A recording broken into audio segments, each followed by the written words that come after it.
Good evening, everyone. Welcome to our second portion of our April meeting. Today is May 11th. Please rise for the Pledge of Allegiance.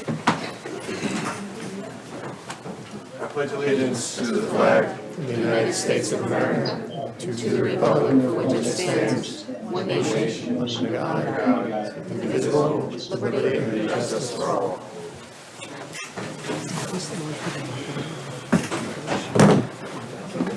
No, they should have come earlier. Okay, since this is a continuation of our April meeting, we've already dispensed with the minutes and the committee reports. We get right into the agenda. We're here for public scoping session for Biltmore Estates at Holly Park subdivision. Mr. Chairman, I need to recuse myself. Mr. Chairman, I have to recuse myself as well. Thank you. Thank you. Good evening, Kathy Zelantis from Silverberg Zelantis. I represent the applicant Biltmore Gardens Acquisition, LLC. As this board may remember, in 2022, Biltmore revised its plan from the DEIS plan of 15 lots on 34.05 acres to propose 11 clustered or 13 conventional lots on that same 34.05 acres. Now what we're proposing is 7 conventional lots on the 34.05 acres. The 7 homes are proposed to be on enormous lots. They'll be surrounded by woods. These are really going to be homes situated in the woods. Not to get into too much detail, but the stormwater detail will show that the as-built condition will be more improved than the current condition. I'm going to let Kevin speak a little bit about the plan, but tonight, as you mentioned, we're here for the secret scoping session. Just as this board may recall, the DEIS scope was adopted in 2018. The SCIS scope for the reduced lot count was even more extensive than the DEIS scope. That was pretty extensive. There were many scoping meetings. There was much opportunity for public comment, both written and in person. And it was adopted, as I said, in June 23rd of 2020. This scope is no less extensive. It is just as extensive. We have not reduced the inquiries or the scope of the scope. The only real change is the substantial reduction in lot size. So basically, we're proposing just as much a robust inquiry, but just with a proposed significantly lesser density. And I would ask that this board today, if it could, if it's possible, to close this public input of the public scoping session tonight so that we can proceed, because again, what we're proposing is substantially the same as what this board vetted and approved back in June of 2020. Thank you. And I just will ask Kevin McManus to come up and briefly discuss the plan with you. Would you like this plan facing you or to the community?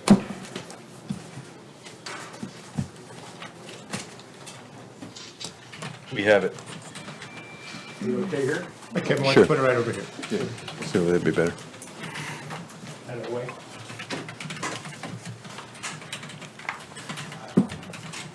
Thanks, Kathy. Yes, Kevin McManus on behalf of Biltmore Gardens Acquisition.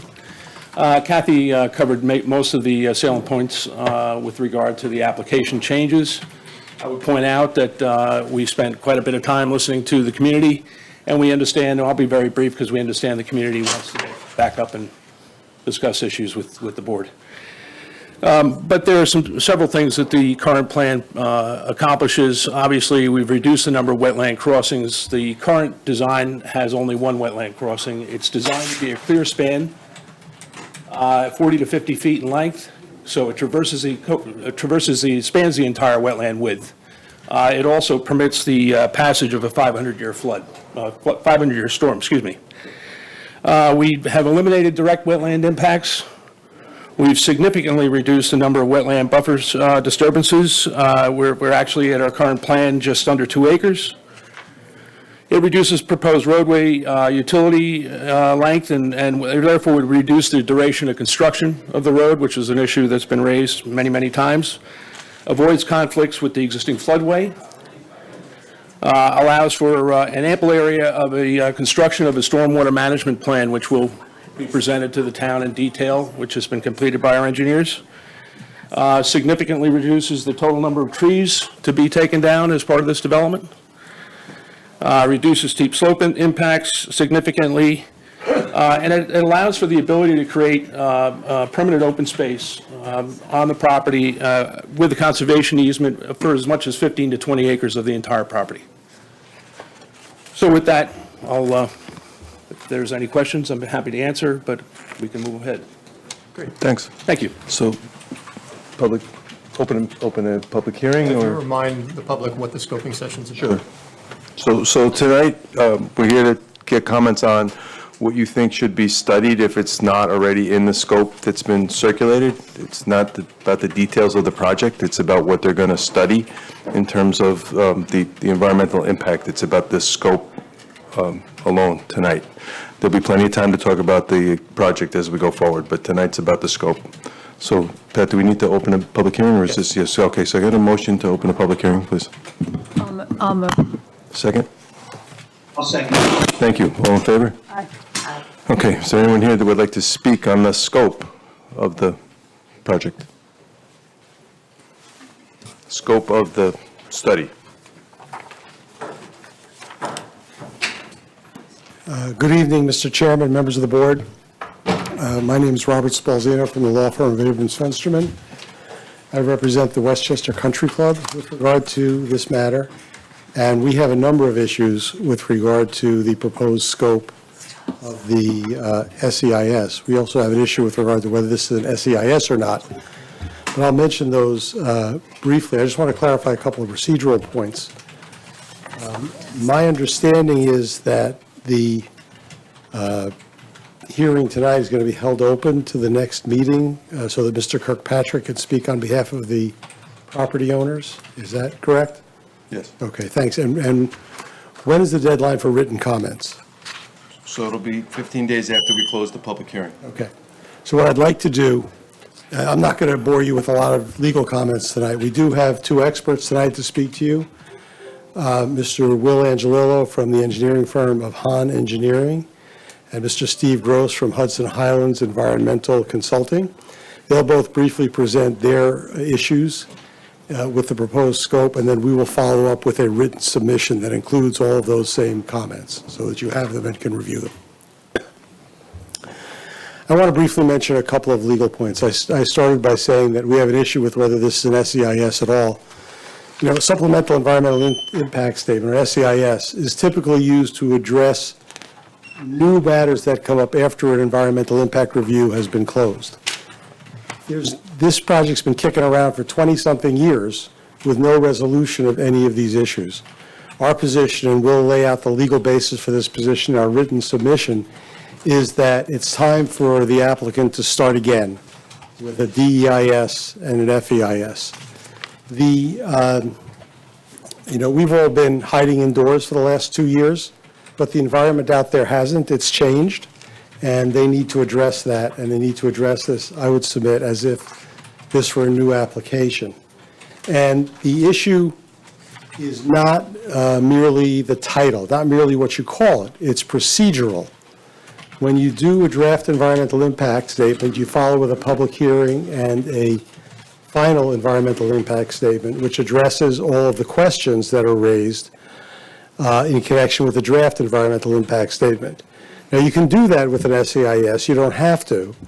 And so I would submit that you should follow the procedure for a DEIS and an FEIS so that all of the questions are thoroughly reviewed here, and they don't get there's an opportunity to address the questions that come up and that remain unanswered by the DEIS.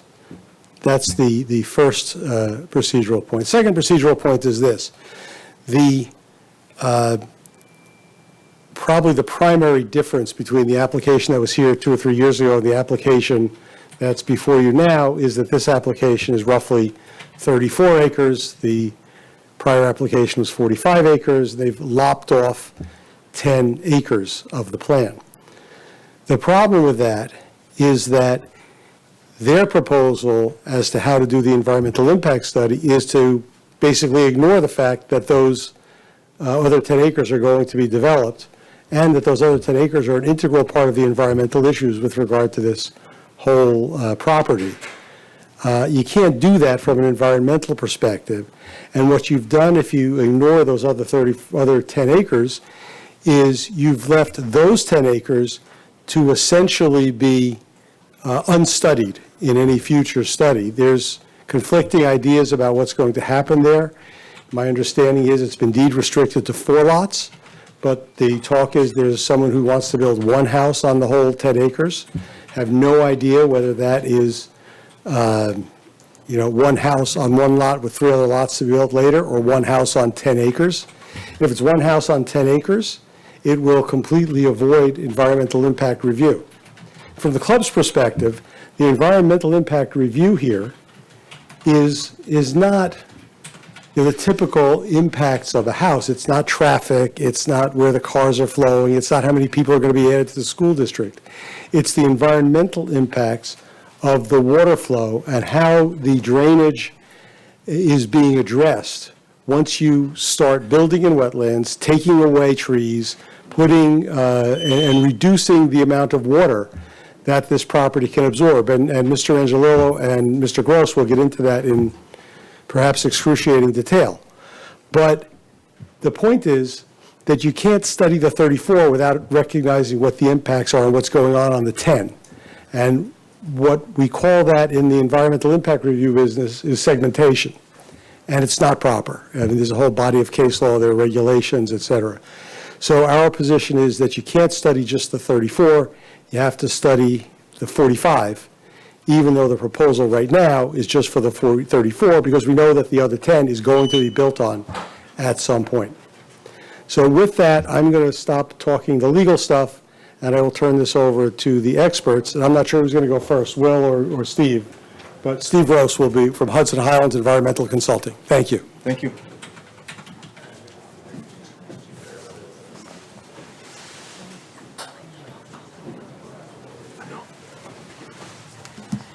Well, I was going to introduce myself, but I guess Bob took care of that. You guys know me. I've been here talking about this project before. Please just state your name, just for the record. For the record, okay, Steve Gross, Principal of Hudson Highlands Environmental Consulting. I'll start off by saying that obviously this is better than what we had been looking at before, but there are still some things that we're concerned about. Some of them I've written about in prior letters. I'll start off, though, with the one that Bob mentioned, the segmentation issue. I picked up on the exact same thing without talking to Bob, and then we ended up talking to each other and found that we had the same concern. I guess the best way to express it, what the concern is that we already know that this was a larger piece at one time that included where all the houses are along Poly Park Road now. Those houses got developed without any consideration for the remaining 45 acres. And there was one little access that was left there. If at the time that they were developed, this had been given a total review for the entire acreage, including where those houses are on this, there could have been a much better plan put together for access. When those got developed and they used up all the good land along the frontage of Poly Park Road, it meant that to develop the rest of it, the access points had to be pushed over to where there was wetlands and streams and whatever. And now the applicant has come forward and said, okay, we're only going to develop these 34 and leave the other 11. I'm going to say 11, it was 10.9 something. Without knowing that in the prior iteration, there was no access proposed for where the 11 acres are. Now there will be an access proposed there, whether it's for one house, 4, or whatever. And once again, just like it would have been better to consider the development of the entire piece before those houses along Poly Park Road were developed, it's the same thing now. That you just can't keep chopping it up into pieces and analyzing just one piece here, and then we'll figure those 11 acres another time. They really should be, for good planning purposes, for sound planning, this all should be considered together as one, and as Bob points out, it's also the law. I'm assuming, maybe I'm assuming wrong, but since the applicant is mentioning a deed restriction being placed on the 11 acres for 4 lots, that they must still have some control over that property. So if they, I'm assuming they still, in some fashion, have some sort of control over the whole 45 acres, in which case, this should not be segmented. And speaking on behalf of our client, we would definitely oppose any effort that does not include analyzing the entire 45 acres and what's going to happen with that. So that's one issue. Another issue I'm concerned about is the fact that in the original DEIS, there were several alternatives that were considered. And now the project has been reduced in size, and all the alternatives in the scope have been crossed out. They all have red lines through them. And while they may not be pertinent if we're only looking at the 34 acres, and we're only looking at 7 lots, as I said, we should be looking at least 11 lots with the deed restricted 4 lots, and they still should be compared to other alternatives. And these could include, just looking at what some of the other alternatives were in the past that got crossed out, alternative access. Well, we have the one access point that's being used for one house. Maybe that should be considered as the main access point for all the houses. Maybe something that's more clustered than what this is. That's another one that got crossed out, was a cluster proposal. And I'm trying to remember what the others were, but I wrote a letter, and all of my comments are in that letter that you'll be receiving. Another concern that I think the engineer will probably speak on is drainage, as one of the major issues that concerns our client, because that drainage is all going onto the country club property now. And I'll remind you of something that happened with the previous iteration and what is now the 11 acres. There was an unidentified culvert that was going between wetlands G and H, I think it was, and they had proposed developing right on top of the culvert, including a pool, an in-ground pool that was going right on top of where this culvert was, and it wasn't even identified. And we want to make sure that the study includes a proper identification of all the existing features that are there for drainage now. They missed that one that time. In fact, as I recall, they even missed identifying a stream the last time, which I think has been corrected since. But I know from the time that I spent looking at this that I learned that there were other underground structures that are pre-existing on this property now.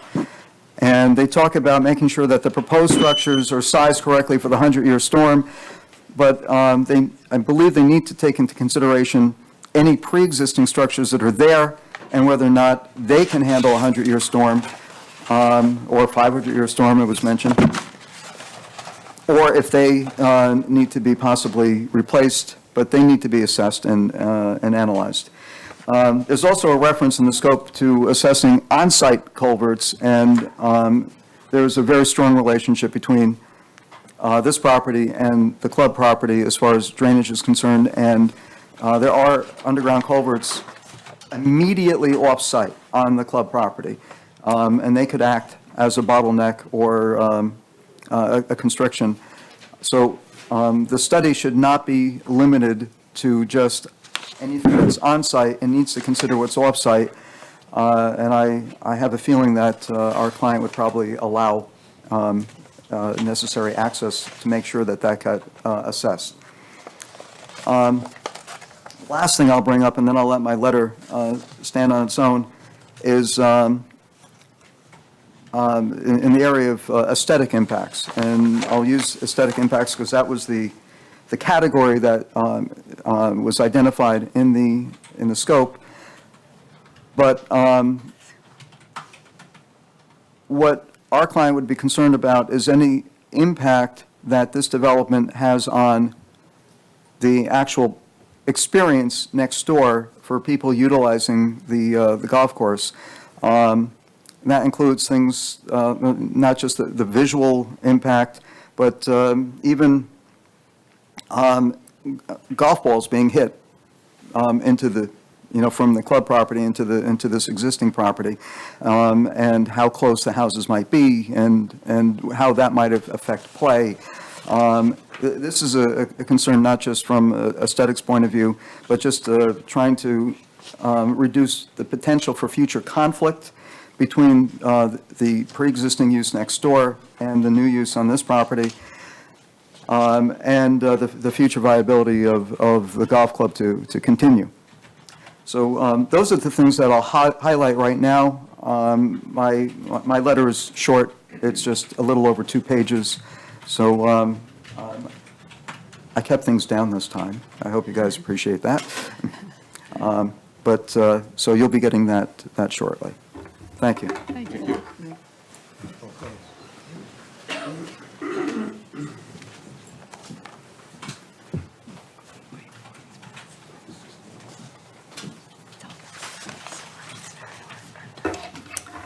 Hello, good evening.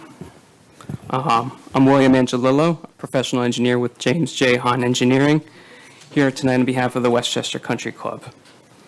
2 years ago, I was here before you commenting on the previous scoping document for this project. My office had prepared a memorandum with several items and language for inclusion in the scoping document.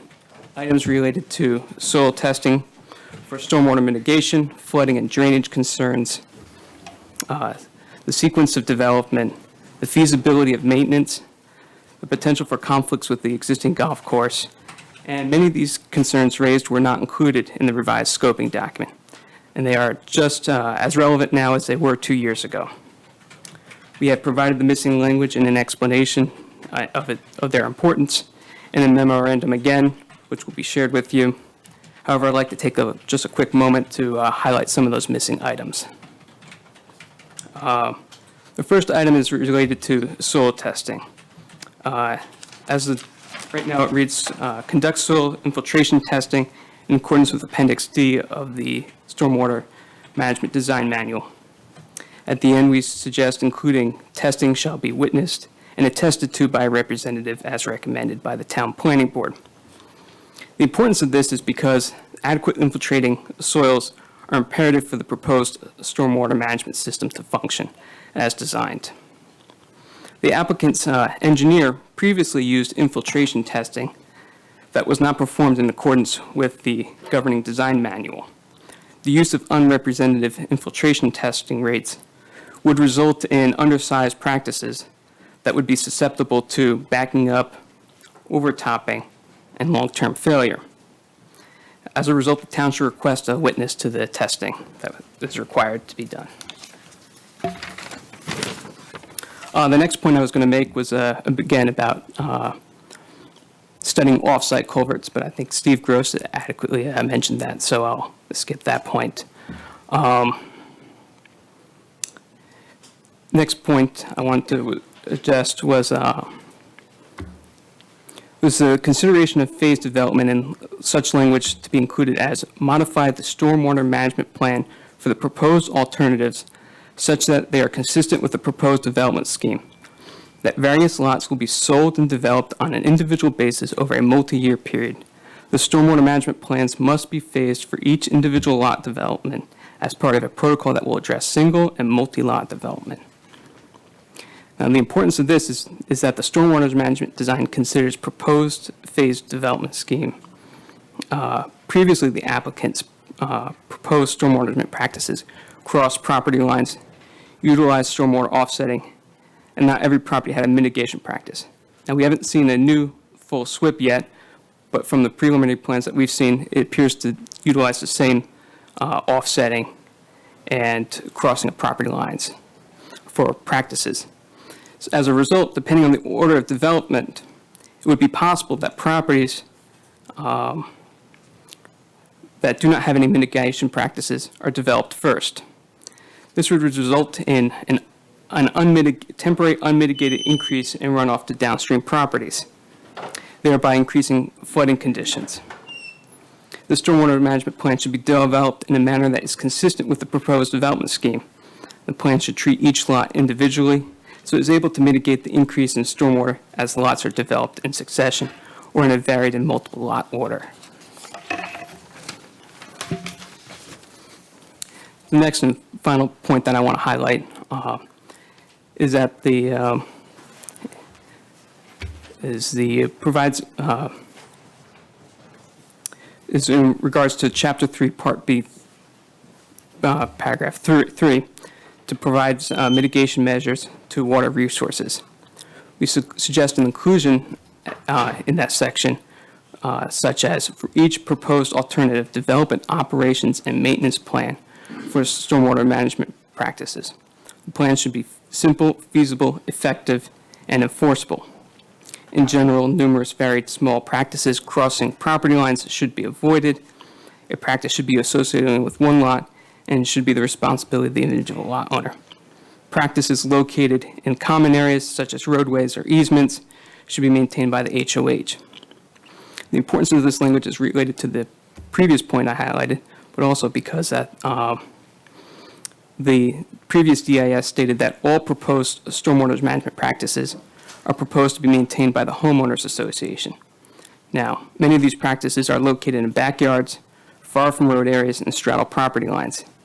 If property owners prevent or fail to allow the HOA to maintain the stormwater practices, downstream properties could be severely impacted, including the Westchester Country Club. A lack of appropriate maintenance would likely result in practices becoming clogged, overgrown, and deteriorated, causing downstream flooding, increased nutrient loading, and erosion. So it's vital that the operation maintenance concerns are addressed. I have several other items, but they're all indicated in the memorandum that will be provided to you. So I think with that, I'll turn it back over. Thank you. Thank you.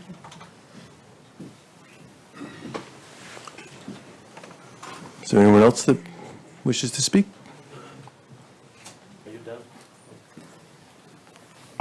Good evening, board members. My name is William Fegan.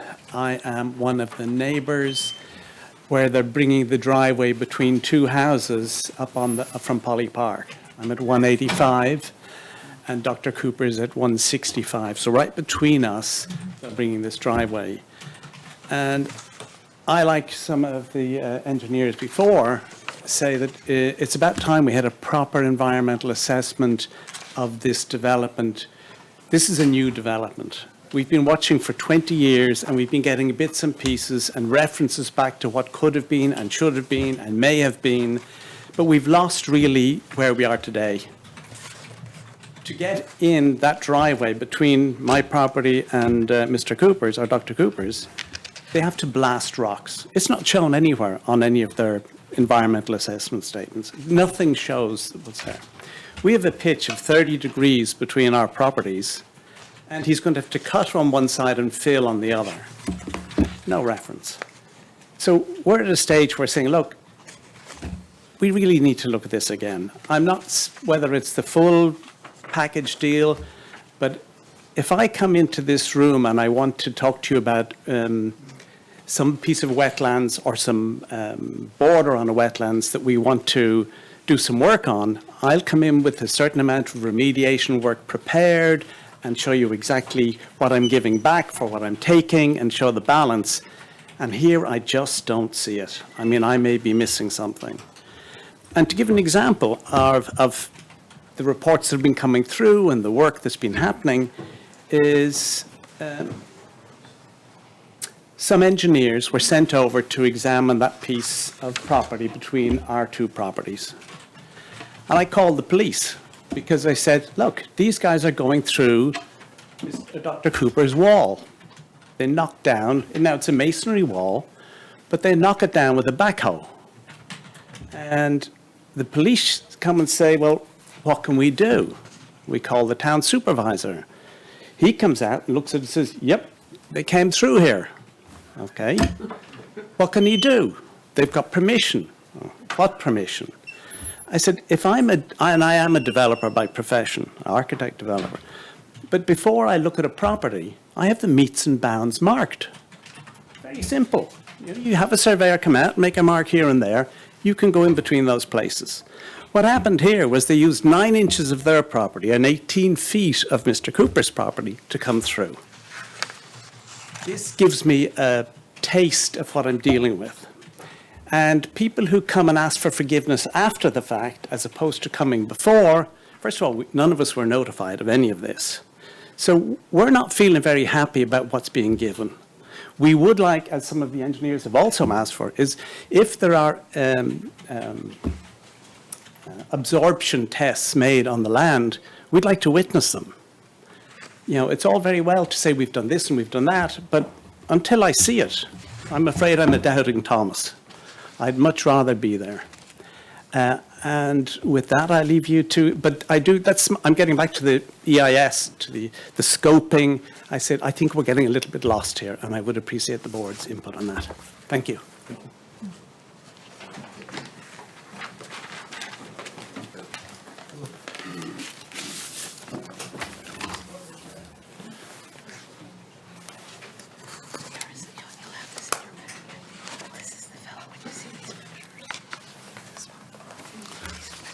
Hello, everybody.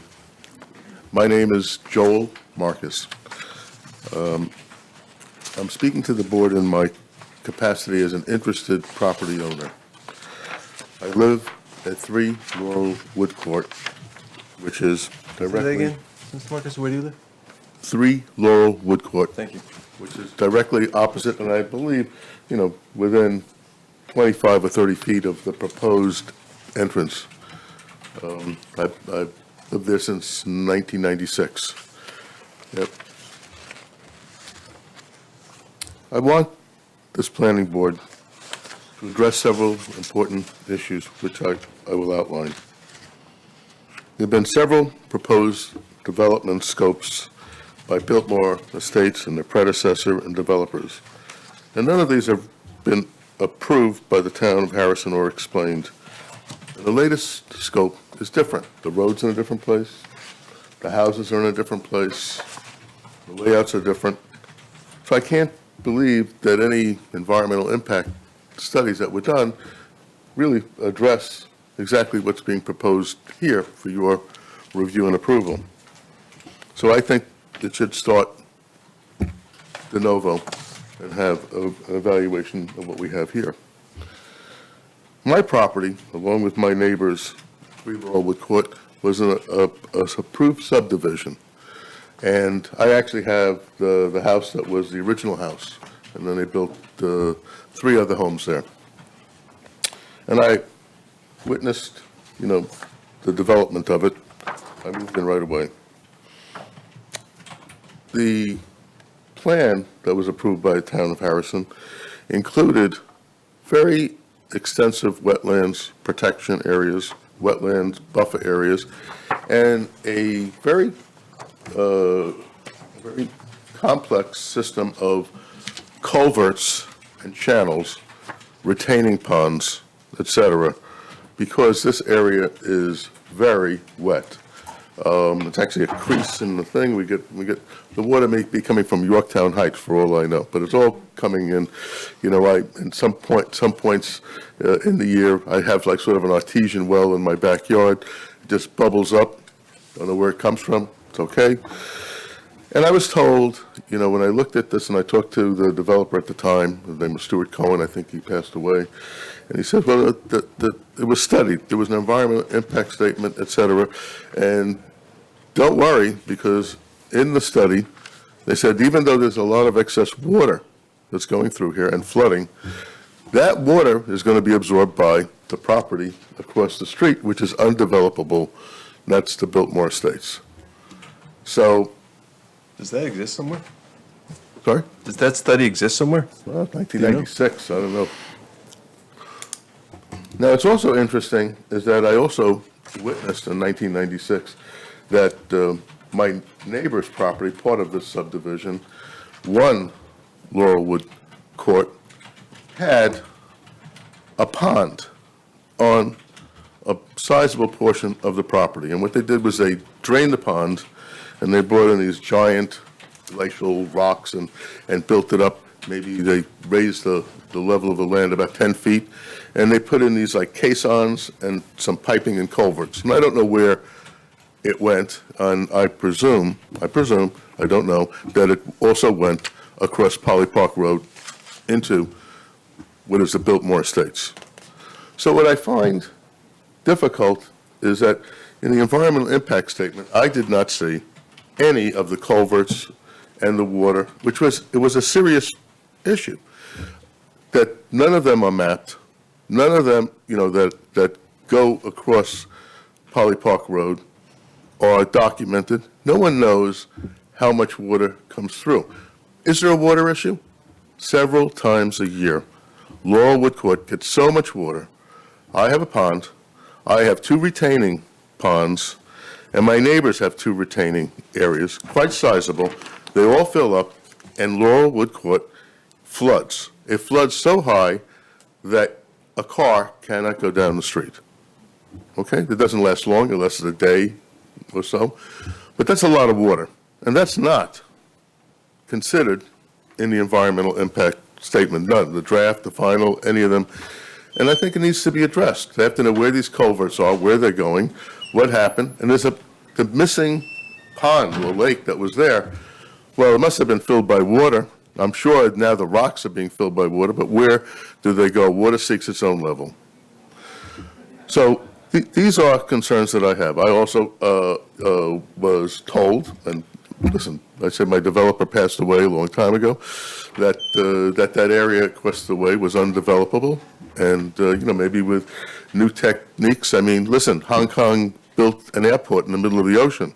I'm sure there was machinery, you can do almost anything. But the question here is, what happens, what's the impact to the environment? Now, I had an issue, my neighbors over here, and they were cleaning up. There's a stream that goes across their property, and it feeds my pond and one of the retaining ponds. So I spoke to my neighbor, and I said, before you do anything, I just want you to know, I have some rights. I have riparian rights. You cannot divert the water so that my pond dries up. And they said, oh, no, we won't do that. They were very wonderful neighbors. I love them. So the question is, there are riparian rights. I have the right to receive water that comes down to fill my pond. And I also have a riparian right, to make sure that the runoff of my water in these culverts, which was approved by the town, that goes across Poly Park Road is not impeded. Otherwise, when we have these big runoffs, it'll never dissipate, and I will have a serious problem. I want to tell you how serious it is. My neighbor has a nice little walking bridge. It's really a decorative item. Well, we had a flood last year, and we couldn't find that bridge. We didn't know where it was. It went all the way down, maybe about 200 feet, and we found it upside down. The water was so much it lifted the bridge and deposited it somewhere else. So I'm just saying, is there a water problem? There is a water problem. Is it addressed in the DEIS? No, it isn't. And I think it's a serious issue. Now, I understand that the town of Harrison did something. I think it's a wonderful thing. They took by eminent domain the Willow Ridge Country Club. They paid $16 million, and it'll go to court and determine how much more they have to pay. But there's a water problem on that. I don't know if that water is my water. I don't know if it's the water from other parts. But I don't think the DEIS examines how much water is going to go through. And once the development is completed, if it will have a material adverse effect on Willow Ridge and the Westchester Country Club, and maybe even Appowamus. Now, these are important economic interests in the town of Harrison. So we have to think about that. And I think that economic impact, not just environment, but it's an economic impact, is very serious. Okay, so, I'm just going to conclude. We live in a wonderful world where we have elected and appointed leaders, and you have a responsibility. And I'm telling you that it's a serious problem that I see on my property and I've identified, and it's not identified by the developer in any place. And I don't know how you can go through with this and take down trees, and we don't even know whether there's a habitat for animals. I mean, we've taken away everything. There's almost no place left. I leave my property as pristine as possible. I have owls, I have turkeys, and I, leave them alone. I don't know. This is, a lot of acreage, and, I'm not asking that it's going to be a preserve or a park or owned by the town. I don't want the town to have to undertake the expense of making it, a public park or a conservation area. But it also has you have an obligation to make sure that it doesn't do damage, to the neighbors. And you think about it, everybody wants economic development, but if you balance it, what are you going to get? Develop a couple of properties, get some real estate taxes. If there's the impact could be greater to the value and the taxes and the vitality of the surrounding properties. It could even destroy the economic vitality of the country clubs below, and none of that is studied. So I'll conclude by saying this is very important, and you can't put it back once it comes down. You take the tree down, you blast the rock, the wetlands are gone. How do you put it back if it's a mistake? So, thank you. Mr. Chairman, can I just offer some clarification? Sure. Can I hand this up? Absolutely. Thank you, Mr. Marcus. Appreciate it. So there's a lot of folks here that I think have not been. Did you send this to us? I have this. Did you send this to us? I have your letter. I have Yeah, no, we it. have- we have them. Thank you. It was good to get clarification. So I think there are some folks that have not been participating in this process, may be unfamiliar with what's going on. So Mr. Marcus was indicating that I haven't seen the results of these studies. They haven't been prepared yet. So the objective tonight is to provide the board with your input, as you did, that I have concerns about these following things, and they must be studied. So the studies haven't been done yet. That's what will occur when the applicant prepares the environmental impact statement. So all we're looking at tonight is the scope of the environmental impact statement, basically the table of contents of what they should study in that document. So if you help us by focusing on telling us what needs to be studied, that's where we need to go. The environmental impact statement will then be prepared, and that's when you get to criticize what's being produced. At the moment, for example, comments about where the culverts are, we don't know where they are because they haven't identified them yet. So once they do, all that information is reflected in the environmental impact statement. Tonight, please help us understand what we do need to study in that document. So I just wanted to help clarify that point. Thank you.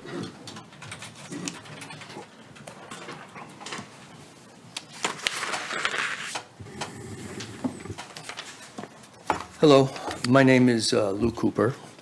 I'm a 30-year resident of the community with my home on Poly Park Road. Along with my neighbors, I have some very serious concerns regarding the impact this project will have on the environment and on our homes. The present proposal calls for a road, looks like a road to me, but it's a driveway, access directly off Poly Park and adjacent to my house. This is of a particular concern in that it would encroach within feet of my bedroom wing. Some people may like that, some people may not, and make it a focal point in my backyard.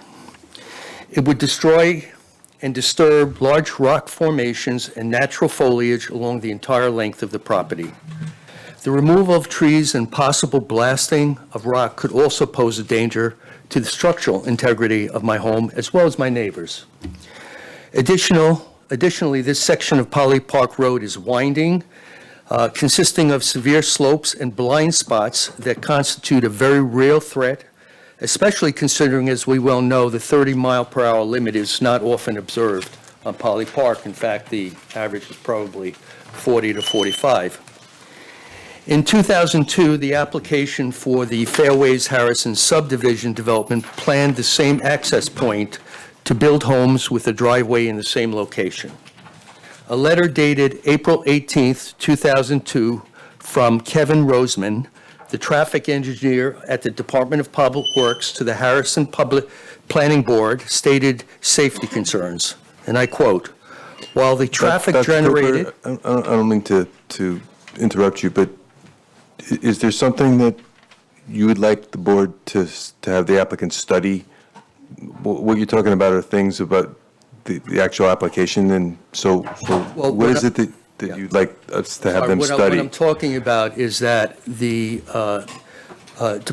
traffic department had studied this access point and deemed it something that they found unacceptable in terms of safety. And that's something that I think certainly should be studied, Okay. all right, because it is a safety issue. Would it be acceptable to you if I read the statement from the traffic engineer at that time regarding that access point? So I think that that's an probably- example, we don't need to hear that. We need to hear, please study that intersection. Please study that intersection. Thank you very much. All right, so I have a copy of that report if you would like to see it. Duly, Mr. Cooper, we've got that. You got that report? From the county, yes. Okay. All right, so that knocks out a few things here. There's another letter from 2002 that stated there's no compelling reason as to why this direct access is necessary. That's in the report as well, for a lot of reasons. And those were safety reasons that were established by the traffic engineer. Let me make one point that my good neighbor, Mr. Fagan, had made and expound on that, which was on March 29th of this year. I received an email from Kevin McManus, the contract vendee for the parcels in the subdivision application. He apologized for damaging a portion of the stone wall in front of my home. This damage was done by heavy equipment struggling to navigate that narrow strip of land that was to be used for their driveway. And at the time, it was a surprise and mystery as to what was going on, since myself, my neighbor, nor the town were notified of their plan. Matthew Fitzgerald, the code enforcement officer for the town, arrived at the scene. He investigated and noted that proper protocols for this action were not followed. I understand Mr. Fagan had touched upon that, my neighbor. But it was interesting, and I thanked him, I thank him for his apology. But in that email, I'd like to quote what he said, which is, "There is ample survey information available for my property and surrounding it that, if properly used, evaluated, could have avoided this altogether." Okay. So in essence, what he was admitting was there was ample survey information available in order to have avoided this issue, but obviously was negligent in not using it. The question we should all ask ourselves, could this kind of carelessness portend the future if this subdivision application is approved? A question I would like to pose would be, has there been any research into the safety traffic issues that I've discussed, number one? And number two, I'd like, if possible, for you to explain how you would mitigate the environmental impact the project will cause, and how you would plan on protecting my house and that of my neighbor from the encroachment of this driveway, which obviously is not something that anybody would want. Thank you.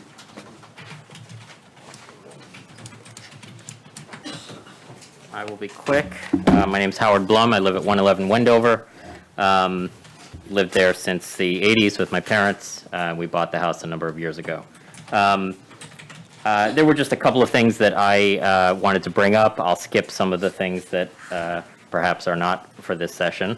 One thing that stood out to me is the number of times that this land has been considered undevelopable. And I think something that should be checked into is whether any of the plans, such as for Mr. Marcus's property or any surrounding areas that were approved by the town or by any predecessor municipality, have relied upon that land being undevelopable for approval of other things. So if other things were approved with the stipulation that this land not be developed or could not be developed for environmental reasons, that should be studied and codified and sort of exhaustively measured. It's the wrong word, but should be looked into.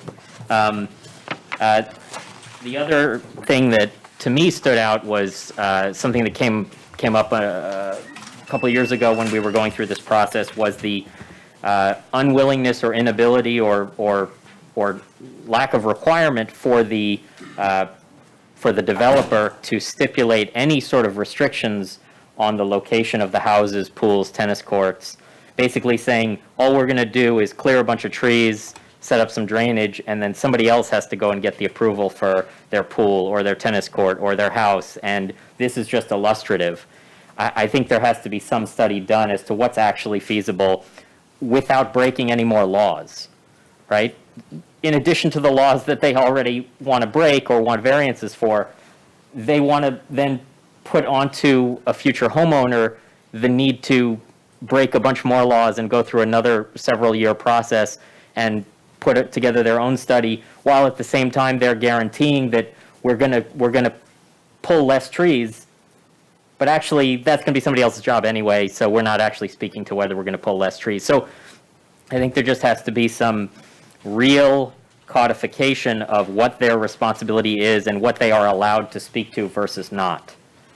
Can they get away with saying we're going to pull less trees when it's not actually something they're doing at the end of the day anyway, or at least not completing?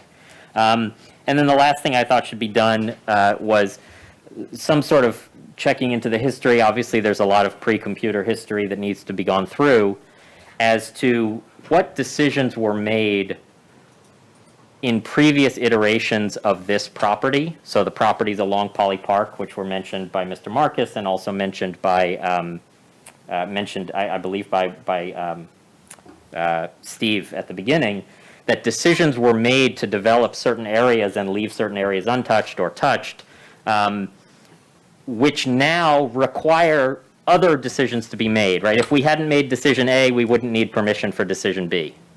I think there has to be some study as to what decisions were made in the past by the owners of this land or by developers of this land, saying we're going to do this now so we don't have to deal with it, let somebody else deal with it in 2022.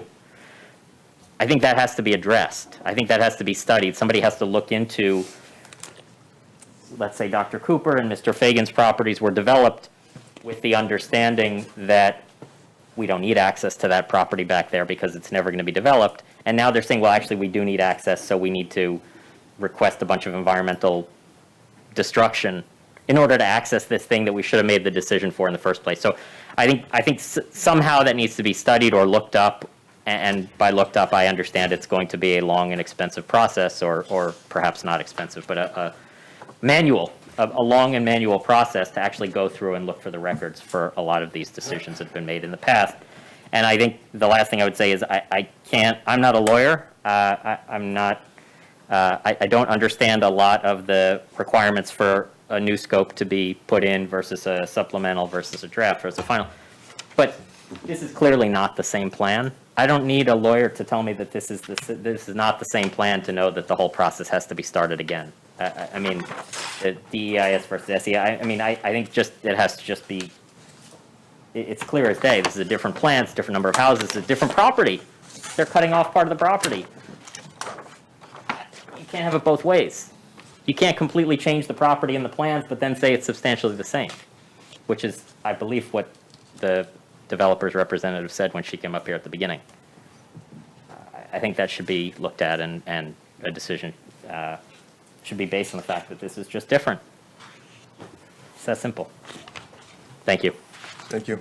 Mr. Chairman, if I can, just to clarify that point, this application is going back to the very beginning. It's going through the entire process that any environmental impact statement would go through, including public hearings, draft environmental impact statement, final environmental impact statement, public hearings, and so forth. But they've requested that they don't have to do a DEIS They've also- and SEIS, right? No. They only want to do an SEIS, So it doesn't matter what they've requested. It's what this board is going to make them do, which is what I'm requesting the board make them do. and I'm reassuring you that they will go through the entire process. Okay, thank you. Good evening. My name is Robert Plumbo. I live at 133 Wendover Road, as of recently. I'll keep this very brief and focused, given the experts have already spoken and what you've already requested. I had a whole nice speech prepared, but I'm going to put that to the side. So the only thing I would ask for is that if the board is going to permit a wholesale violation of the town's law and policy on wetlands and wetland buffers, that the more closely study the 2 acres of buffers and 9 acres of woodlands that are going to be bulldozed, the effects of on the wildlife in that area, which I see every day, to more fully understand specifically, what's going to happen to them, and also, which I don't think anyone has mentioned, I live in a home that was over 50 years old, so the effect of bulldozing and rock blasting on the home's foundation, specifically for my home, but also all the homes over Wendover, Poly Park, Commodore. I think that would, be a requirement to be studied to see the impact on the foundation, the monitoring, the vibration, and so forth. So I think the rest of it I'm just going to give in the letter, and I think that's it. Thank you.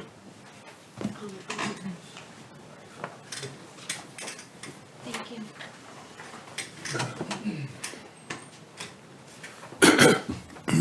Good evening.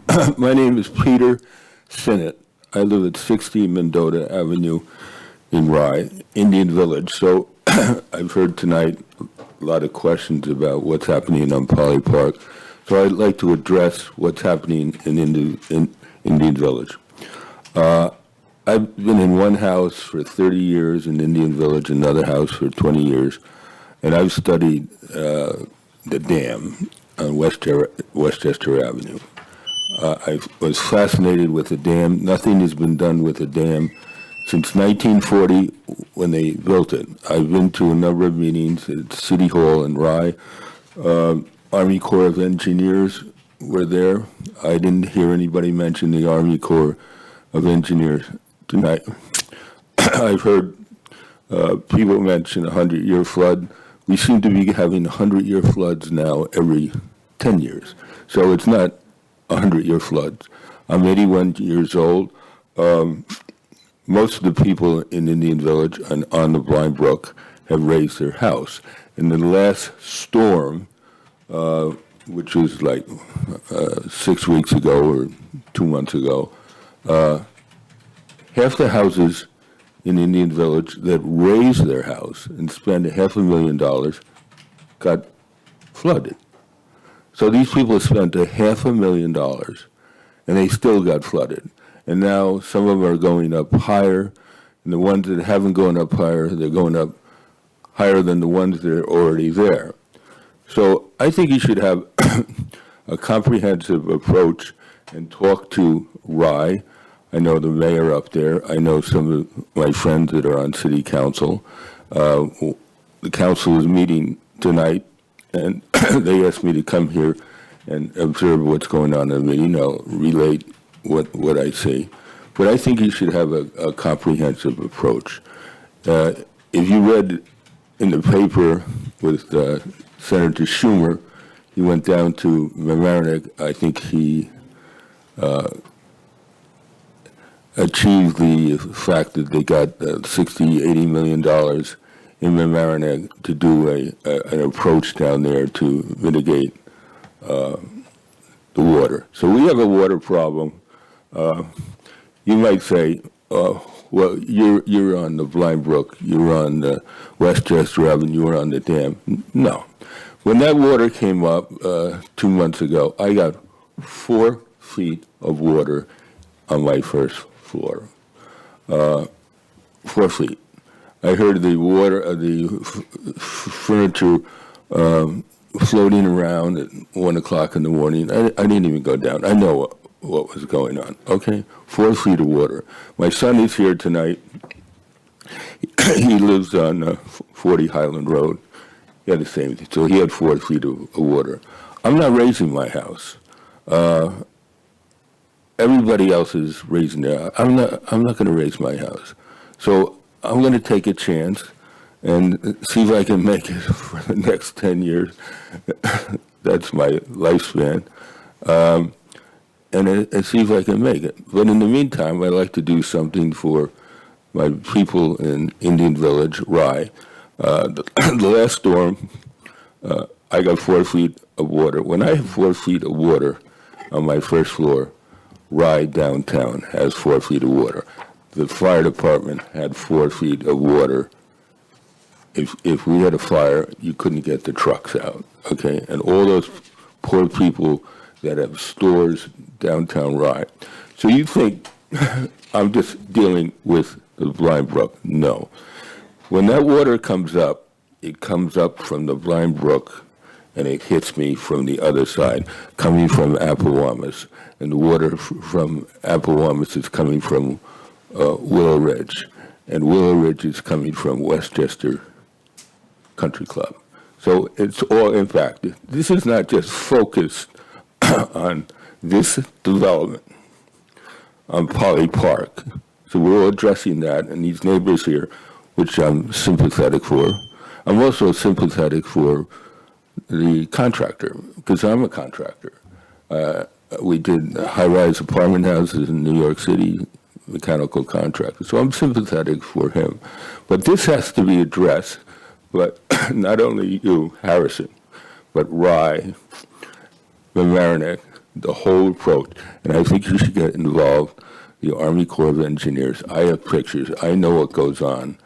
When the water goes over that dam by 2 feet, just 2 feet, and that dam works 95% of the time. It's working right now. It's going to work in the storm. It worked last week when the big rain. But when we get a big storm, when you get 2 feet of water over the dam, you got 4 feet of water on my first floor, 4 feet of water downtown. I think that you should approach Rye and sit down with Rye, Mamaroneck, and a comprehensive road. Thank you very much. Thank you. Any other neighbors here?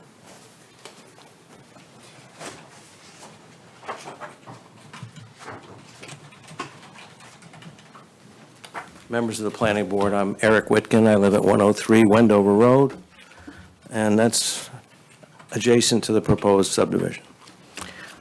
Speaking of water, Mr. Cleary, hasn't this already been studied? Didn't Beth Evans do a number of studies on prior applications on this property? I don't mean to put you on the spot, because I did a FOIL request, to the town clerk, asking for all of the prior water studies done by your consultants and so forth, but I was told I can't get them. So I appealed it. I'm waiting for a decision on that appeal. Seems to me those might be relevant. So just let me clarify that. There have been numerous applications, numerous studies that have been submitted. None of it has gone to conclusion. So this board has never rendered a decision regarding the development potential of this property. So there have been lots of studies, but no conclusions, Eric. Which is why I don't think I heard it, maybe I didn't hear it correctly. They said the DEIS for this application had previously been approved. I don't think that ever happened. So we've never gone beyond the DEIS stage. That's why we've gone back to a supplemental DEIS stage, because the project has been changed. In 2019, when we were... I want to appreciate that clarification, because the attorney for the developer did state that it had been approved and it had not been. No. So please continue. I don't want to get quagmired in that, just for the record. In fact, the last time we were here, which I think was in 2019, was the hearing, the board bounced the scope back to the applicant, saying you didn't address all these issues, blah, blah, blah, blah. And somehow in 2020, apparently, the scope got approved. I don't remember being aware of it at the time. And I know we've and it's been said before that a lot of issues that were raised in that hearing were not addressed in the scope from 2020. I'd like to summarize some of the grounds I think we have for opposing the project that should be studied in the scope. It starts with a law. There's a law in this town and a policy statement. I'd like to read a little of it, not the whole law. Declaration of policy. This shall be known as the Freshwater Wetlands Protection Law of the Town of Harrison. It is declared to be the public policy of the Town of Harrison to preserve, protect, and conserve freshwater wetlands and the benefits derived therefrom, to prevent the despoliation and destruction of freshwater wetlands, and to regulate the development of such wetlands in order to secure the natural benefits of freshwater wetlands consistent with the general welfare and beneficial economic, social, and agricultural development of the town of Harrison. Mr. Witkin, are you planning to read this whole letter into the No, record? I was going to read highlights. Okay, great, because I just submitted that today. I do appreciate this. Yeah. But again, this is, what would you like to see in the scope? Can you be more? I don't understand how the scope could justify, and this should be studied in the scope, how do they get the nerve? How do they get the nerve to propose and study the scope on a project, the whole access to which is through a wetland buffer that's supposed to protect two wetlands? This, you can't see it perhaps from where you are. This doesn't show the topography, but this whole map, So Mr. Witkin, this whole map is a hillside. I got it. So people have the right to propose whatever they want for their properties. That's what the land use boards do. So they have the, whether you think they have the nerve to do it or not is, you're entitled to your opinion. So we just can't say go away, right? I understand. They have the right, so if you can, please tonight, I promise you, there will be plenty of time to talk about specifics when it gets down to that point of stick to what you think they should study. Here's what you should study.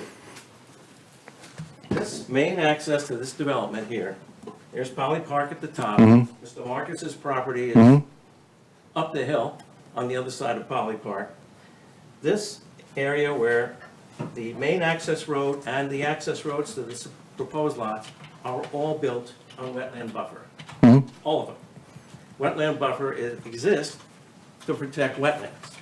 I don't see anything in the scope that says they're going to study the impact of building on wetland buffer on the 2 or 3 or 4 wetlands that buffer is supposed to protect. They need to study that.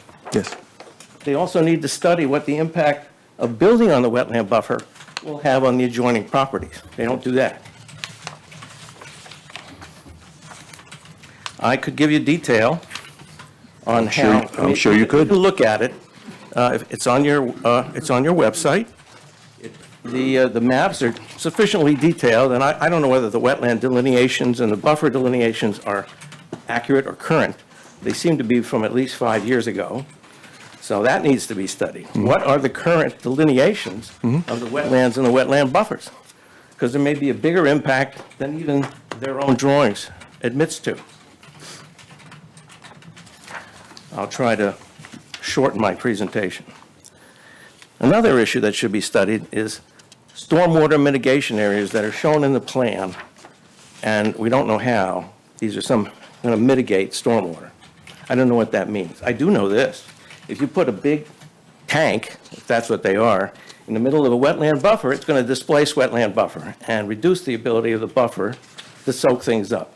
I gather the purpose of these things is to slow down the flow of water in a flood situation, but it doesn't reduce the amount of water that comes down the hill because water and gravity will do the trick.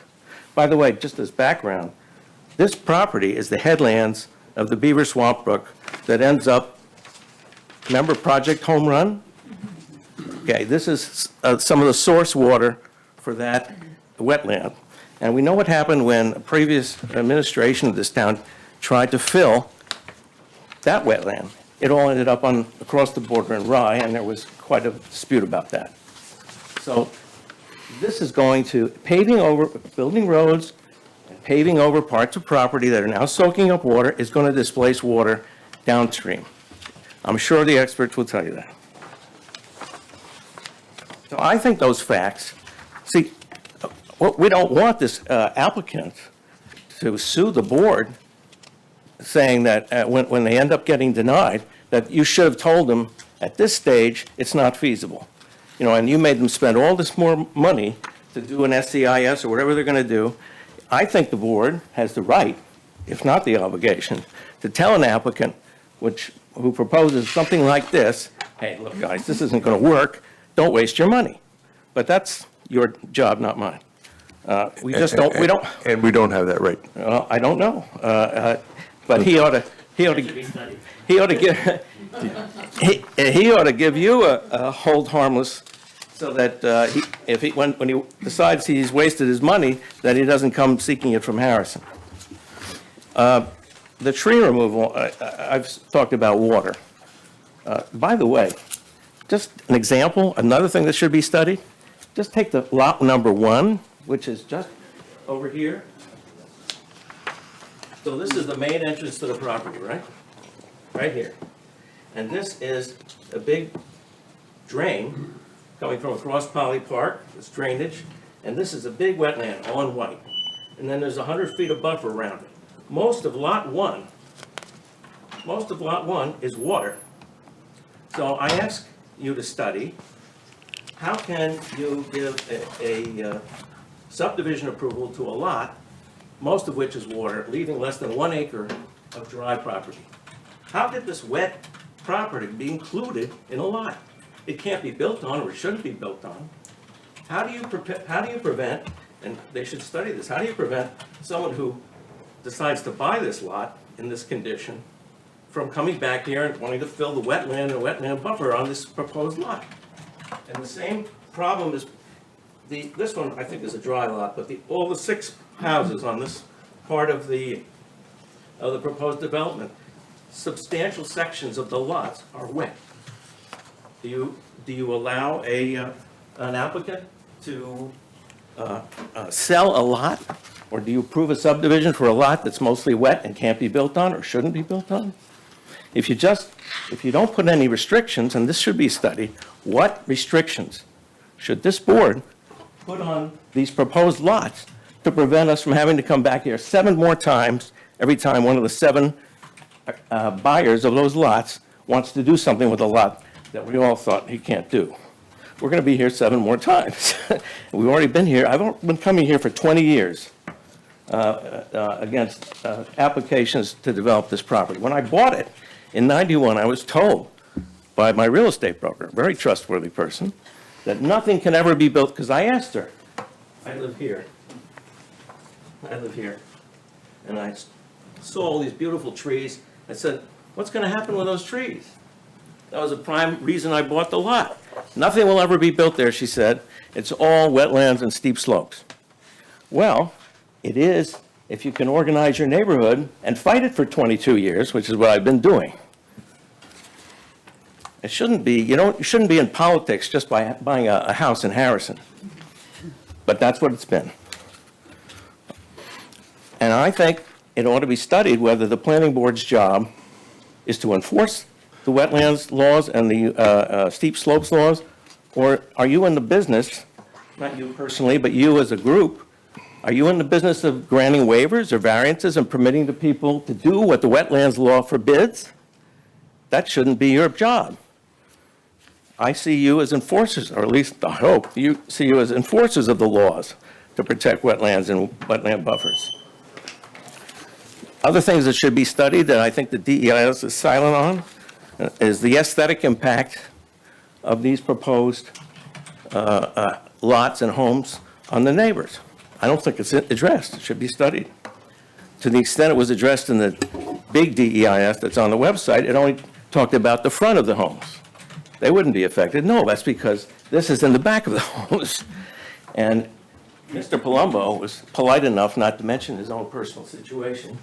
He just bought the house that's here. There used to be Jimmy Kornreich's house on Wendover, right? But he bought it last year, surprise, They want to build a huge house right over his back wall. Right over his back wall. Tear down all the trees so they can build a house and the access road. I don't think that's right, particularly since the house in this lot 1 is shoehorned into this lot. That ought to be studied. I don't think it should be a lot. Lot 6 shouldn't be a lot because it's mostly wet. Got it.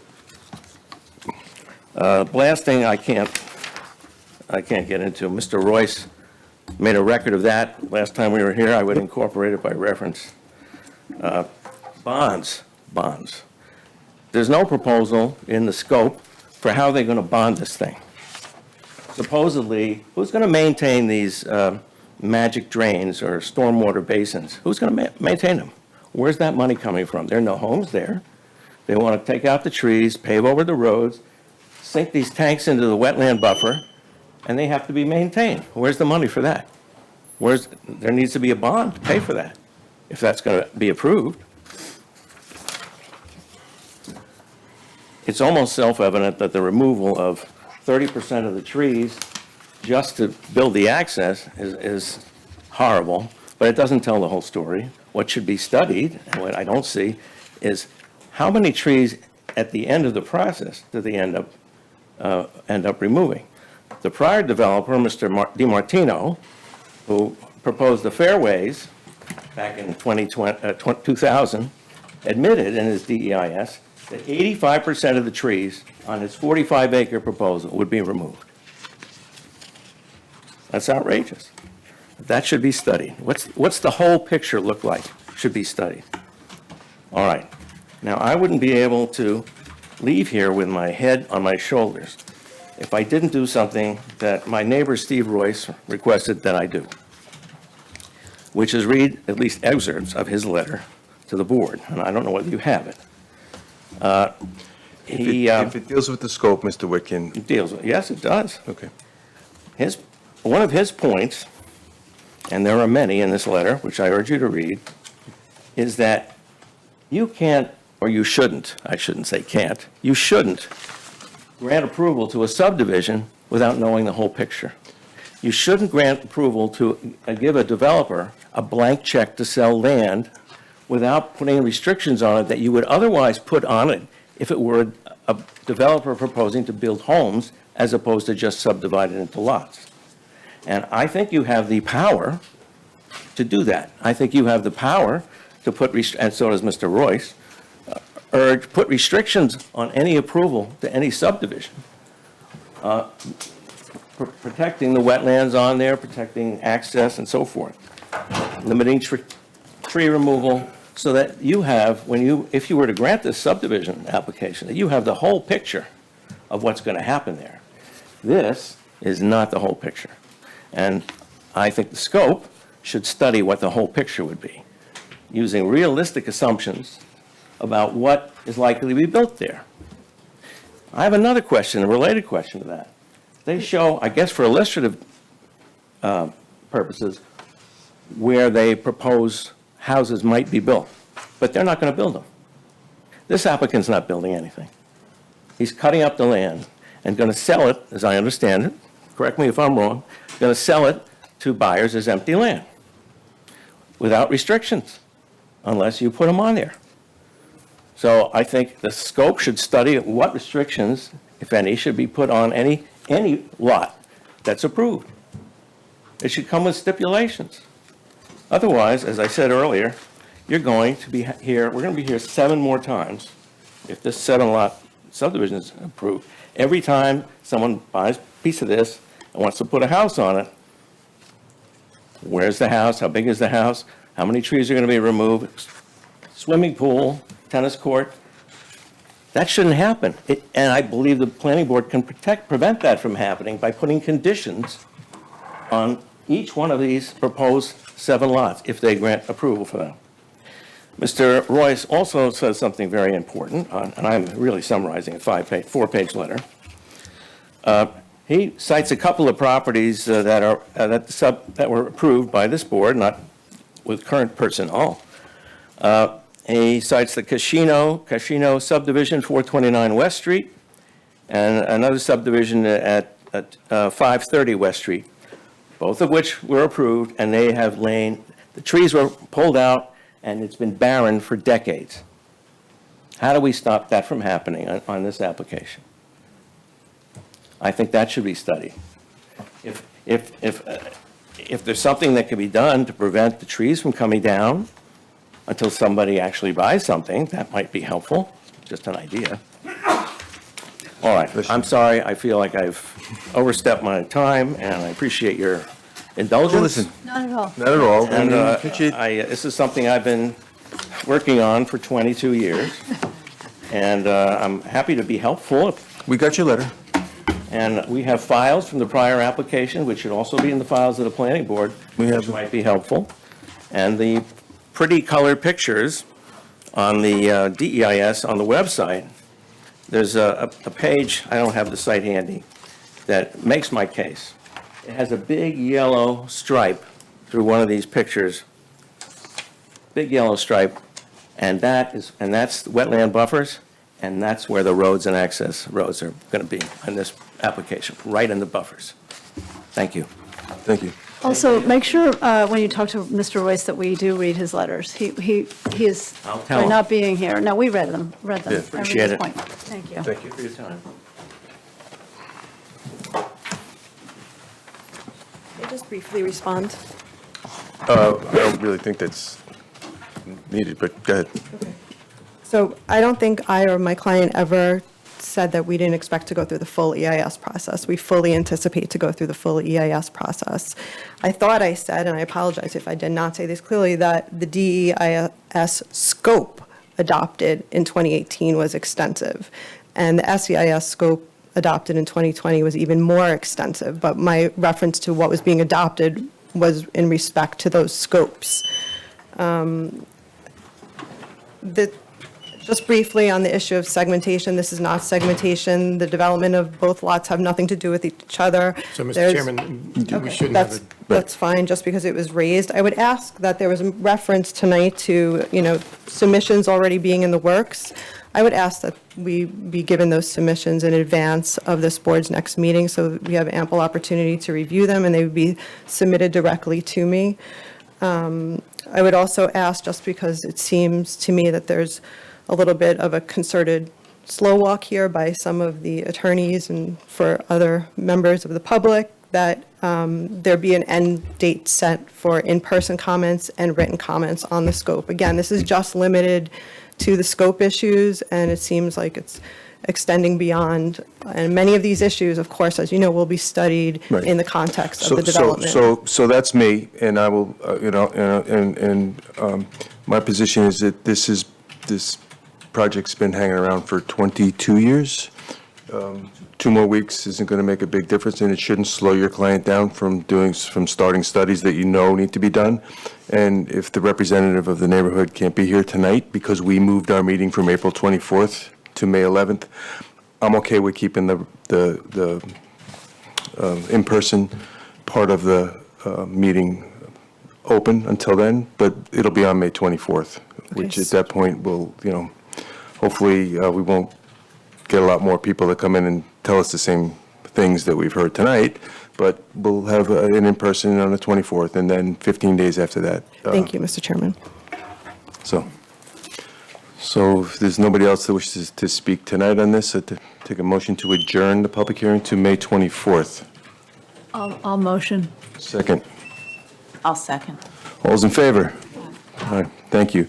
And I'm going to ask good indulgence for a 5-minute recess, please.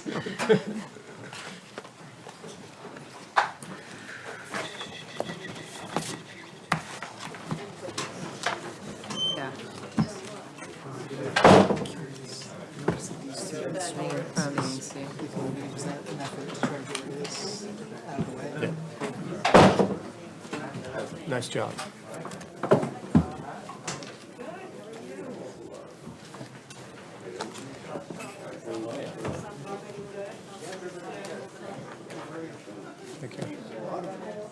By the way, when does an LLC get the right get any relief from this board when they're not even registered.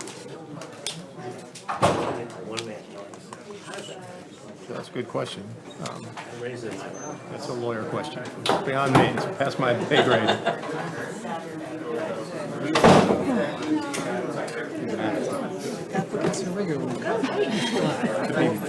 You had, what, an hour and a half there? Did you get a movie in, or? Man, yeah, I went home, I put the kids to bed. Yeah, it should be, I think the connection should be hanging down. Oh, boy.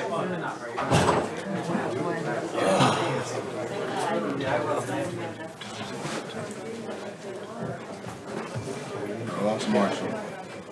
I think there's the connector hanging down from behind, yeah.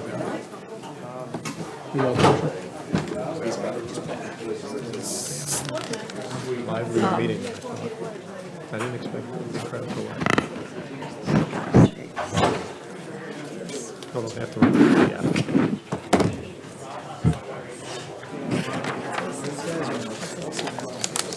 Joe's gonna play it right now.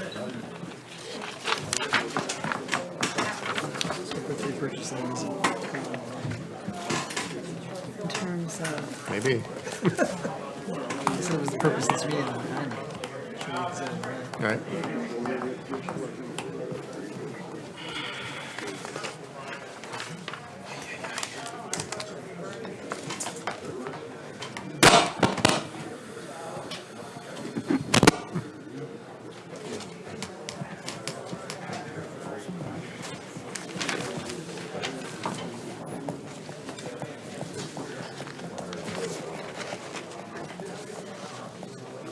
I don't think I recognize any face that's here from the public. I wonder if you're from this year now. That's a very good point. I don't know if there's any-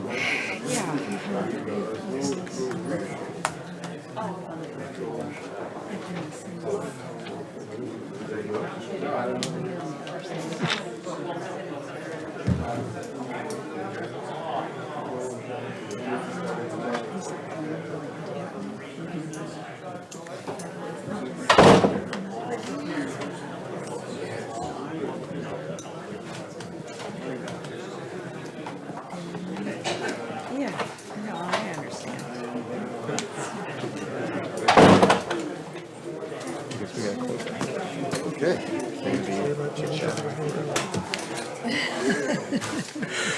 Okay, thank you. Appreciate the indulgence. Number 2, public hearing on the FEIS for Webb Avenue, new multifamily building. You have a motion to open the public hearing, please. I'll move. Second. second. All those in favor? Aye.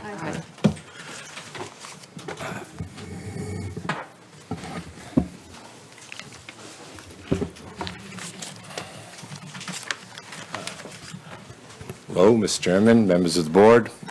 My name is Michael Zarin. On behalf of the joint venture between the NRP Group and RPW on the Webb project. It's been a while, so it's good to be back. I'll try to be short, and then we have a short presentation. As you all know, this project has been extensively and thoroughly vetted by multiple independent, knowledgeable staff on all sides to get to where we are today. It's been a rather lengthy process that I think everyone has deserved some credit on. We're now, as you know, close to or at the end of the secret process. Your board will issue secret findings, a recommendation to the town board regarding the requested zoning, and if approved by the town board, we will be returning to your body to complete the site plan process. I think respectfully, you've done your job as the lead agency, and I think the applicant has done its. I think together, with the input of your professional staff and multiple consultants, and this board's input and others, again, I respectfully submit that we have collectively more than fulfilled our respective legal and substantive and moral responsibilities, both to the public, the community, and to each other, to study and take a very hard look at the potential impact of this site and the project. This is included, as you know, requiring a series of additional studies and improvements to the project that have been incorporated in the FEIS, which is a normal secret process. The FEIS is very often has a improved project based on the comments of the public and involved agencies, and especially addressing, as you know, I don't need to tell you, the relevant post-IDA conditions. I think there's a little bit of misconception in the community that IDA has not been incorporated into our respective analyses and hard look, and that's clearly not accurate. It was an important issue, and I think we both worked hard in analyzing and understanding it and taking the appropriate measures. So suffice to say, I think there's a consensus among, I emphasize, all our respective professionals, including additional independent consultants that this board has hired, that what is currently an environmental wasteland with invasive growth, poor drainage, and little functional value today will be transformed into a restored, environmentally productive property, a first-rate housing community, series of green and sustainable amenities, and a design, while not solving the acknowledged flooding issues in the area, not only will not exacerbate those conditions, but will be a net positive.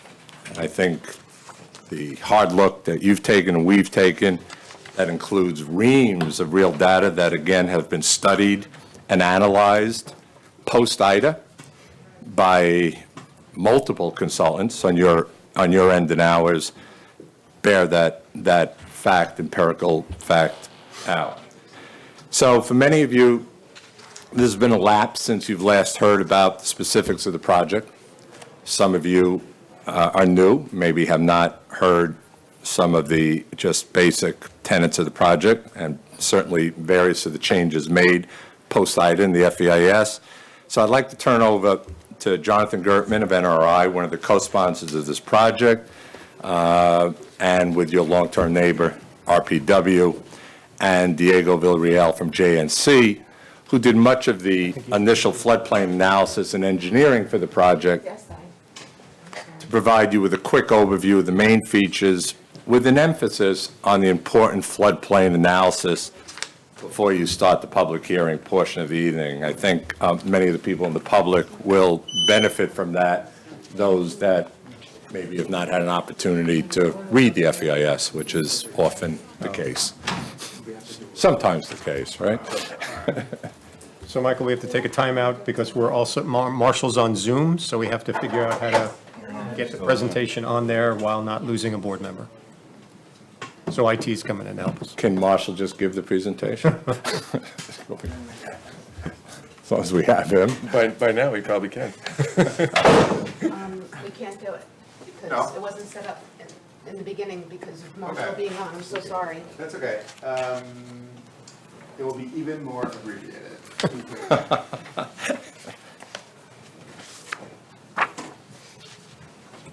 Hi. Thank you for having us back. Thank you to the members of the public who are here to learn about the project and I'm sure speak. Since obviously you don't have this in front of you, we'll keep it very high level in terms of what the project plan is, just to level set a little bit.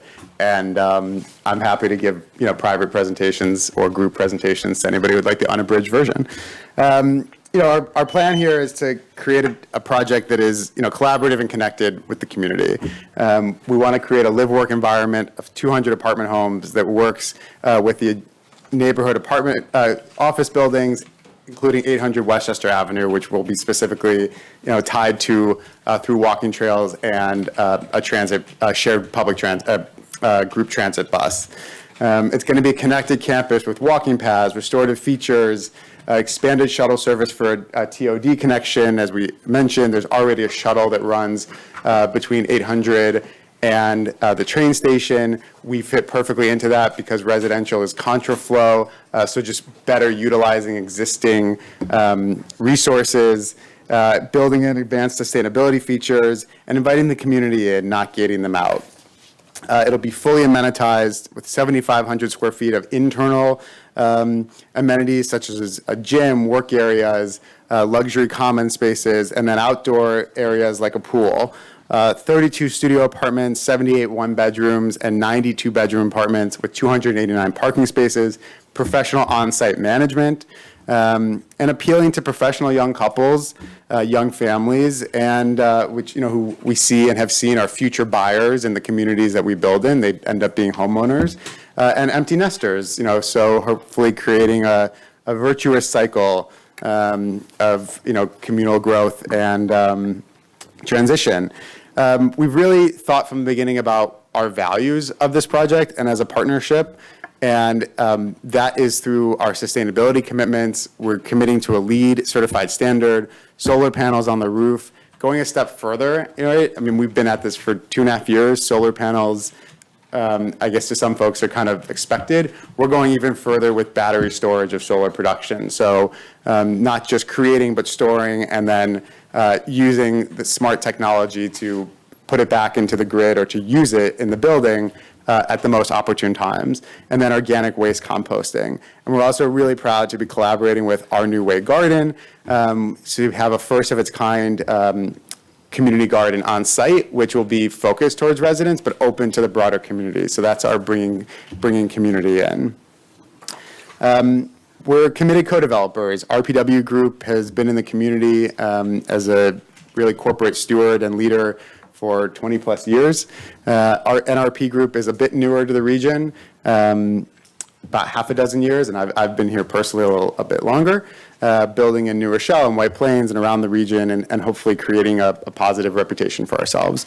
And then, of course, we're joined by a suite of known regional and at times nationally recognized consultants. JMC Planning and Engineering, Zarian Steinman's Land Use Attorneys, Minnow and Wasco Architects, Land Use Ecological Solutions, Stephen Winter Associates for Sustainability, Philip Priest Land Use, Rue Associates on Environmental Review, a whole cast of characters, if you will, that get involved in these projects and provide their professional experience and insight. With that, Diego. Thank you, Jonathan. Good evening, everybody. For the record, Diego Villarreal with JMC. Just going to take a few moments and take you through the site plan, just some of the highlights of it, and then focus in on some of those very specific items that we've discussed at length, mostly about flooding, and how we addressed it throughout this entire process. I always stress when I do this presentation, the time that we've been working on this application, the work that's been put into it since day one. I've worked on this property for many, many years with RPW Group prior to Jonathan and NRP coming into the picture. It was only in 2019 when they formed the relationship and moved forward with a project that's before this board tonight. And back when we started that process in 2019, I sat with them at length. We went through a number of things that we needed to discuss about the project, the site, the application, and things that needed to be incorporated into the project. We knew from day one, and we've acknowledged it, recognized it, and put forward in every presentation we've given to this board, the environmental constraints that this property is challenged with, whether it be the wetlands on the property, the flooding on the property, the invasive species. All of that has been designed and has been considered in the design of the project that's been put before this board. So we set a very high bar for ourselves. That was day one. We came in with a project which really tried to focus on restoring the ecosystem on the property. That was one of the highlights. We have 9.5, almost 10 acres of a portion of a property on here that's completely inundated with invasive species, that's been overrun. Trees are dying as a result of it, and it's essentially almost land cleared at this point in many areas. Improving drainage, the floodplain, the floodway, We know that that was an issue since day one. Again, we've acknowledged it, and we came in with our eyes wide open with a project that addresses that. Minimizing disturbance, that was one technique that we used early on, try to minimize disturbance on the property, consolidate the building development, putting parking underneath the building as opposed to having surface parking, reducing impervious areas on the parking, on the property. All of that was taken into consideration. And as Jonathan had spoken about at length, there was a number of other things above and beyond your typical project, whether it be the sustainability design, the LEED certification, and of course, the New Way Garden. As part of this project, the restoration of the ecosystem was a very important piece of the project. We consolidated the development to about 4 acres of the project, of the property, and the balance of the property is being restored. It's being restored to a more natural condition, and will be maintained by the applicant as well. It's not something that's being done. There will be a maintenance plan that's being put in place so that we could continue to maintain it over the duration of the project. Now, again, as we had said, I think it's important just to touch on a couple of these items, the restoration of the ecosystem being one of them. So you get 5+ acres of land that is being restored, establishing forested vegetation. We're removing all of the invasive species on the property, not just in that 5 acres, but throughout, along the entire frontage along Webb Avenue. There is a watercourse that traverses this property that leads to the Blind Brook. That watercourse is going to be cleaned up. There's going to be a riparian zone that's being established along that watercourse. Additional plantings are being installed along that watercourse as well. And then again, as I said, we're going to manage this, working with the town, developing a maintenance program for that portion of the property moving forward. And ultimately, at the end of the day, this becomes an amenity not only for the community that's being constructed on the property, but for the town as a whole. We have walking paths that have been incorporated into this 5+ acres that connects to the sidewalks that surround this property. And then also, we're incorporating the garden within it. So it becomes an active garden space that can be used for that purpose. Next thing to touch on, obviously, something that we've spoken about at length is the flooding on the property. We've acknowledged, and like I've said, since day one, this property is located within the floodplain of the Blind Brook. It is something we've looked at, but it's also important to note the entire property is not located within the floodplain. Webb Avenue is not in the floodplain. The frontage of the property, what it abuts to, is not located within the floodplain. It's only when you go towards the back portion of the site, closer to the Blind Brook, that's the portion of the property that gets inundated during these severe storms. So we came in with a project, again, that had, our goal was to have no impact and improve the flooding conditions on this property, meaning no filling within the floodplain, no removal of any available flood storage, no construction of a building within the floodway itself, no changes to that floodway. And that's the project that was presented to this board. After we worked with the town, there was a number of things, number of questions. Working with the town, you elevated the bar even further. Whereas your code requires, mitigation of any filling that you're doing, you can demonstrate it through analyses and other things like that. We said, no filling in the floodplain, and in fact, we're going to mitigate it at a 4-to-1 ratio. So any filling that occurs within this calculated floodplain, we have to mitigate it at a 4-to-1 ratio and demonstrate through a hydraulic analysis that we're not having any effect on the floodplain itself. And that's what we did. After that, we experienced Ida. We had a storm that came through that showed the impact of a storm of a significant magnitude, 100, 500-year design storms. At that point, we took a step back. The town had a number of questions and comments and concerns for obvious reasons, and we prepared additional studies. We raised the bar again. The town code requires us to analyze and look at the 100-year design storm, which was what the project was designed for. And as part of the FEIS process and the conclusion of it, we went to the 500-year design storm. And we analyzed that storm and designed the building to be above the 500-year flood elevation, not the 100-year flood elevation. Still maintains access out to Webb Avenue, still maintain emergency access around portions of the building. We still maintain access to our parking areas, all of which have been pulled out and removed out of the floodplain itself. Again, the 500-year. In addition to that, we didn't base our analysis on FEMA flows. FEMA sets the standards for the floodplain elevations that exist on the property. There was concern that it wasn't realistic. Based on IDA, we looked at different elevations. So they went back and prepared a hydrologic analysis that looked at the contributing areas, and we looked at an even more conservative elevation. So not only are we above the 500-year flood elevation that FEMA identifies, we're above the analyzed one that Leonard Jackson prepared, which is even above and beyond that elevation itself. Again, all of these are just layers and layers of additional requirements that we've added to the project that we've complied with, understanding the concerns that have been raised by this board, understanding concerns that have been raised by the neighbors, understanding all the concerns that we've heard to date. We wanted to make sure we were putting up forward a project that was safe, reliable, and could accommodate and could withstand any storm event while not affecting the floodplain, not impacting any of the downstream properties, and not contributing to any of the flooding conditions along the Blind Brook. Finally, the last thing I wanted to touch on too, connectivity. And I know I'm deviating from some of the engineering analyses, but this was something that came up in the FEIS process as well. Connectivity of this project to the surrounding sidewalks and to the surrounding areas.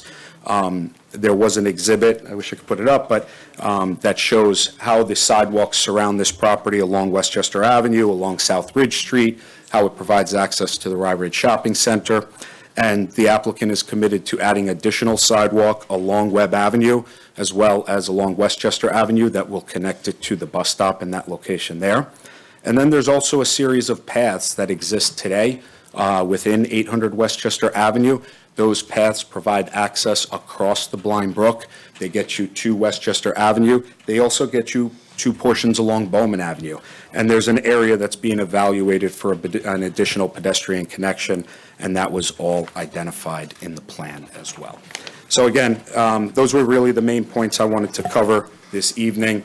Again, we did do, as Michael has indicated as well, a significant number of analyses and studies that had been prepared in addition to third-party consultants coming in to review the analysis that we prepared, Leonard Jackson prepared, to support the project that's being proposed. Thank you. Chairman, members of the board, thank you. For the record, Andrew Weiss from the RPW Group. I'll be brief at closing.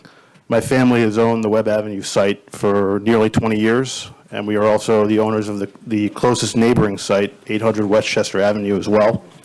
And frankly, the reason why this site has sat vacant and we only came in front of you just about 3 years ago was because we have very similar concerns to many of our neighbors that are here tonight. They're concerns that we have all communally been very clear about and direct about. And we only wanted to come in front of you with a project that we felt was going to be a net positive from an ecological perspective, from a connectivity perspective, and frankly, a benefit to the community. And I'm proud to say that after these years of work together as a team, I think we come forward with a project that achieves all of that, and we appreciate your consideration. Thank you. Thank you. Is there anyone here that would like to speak on this project?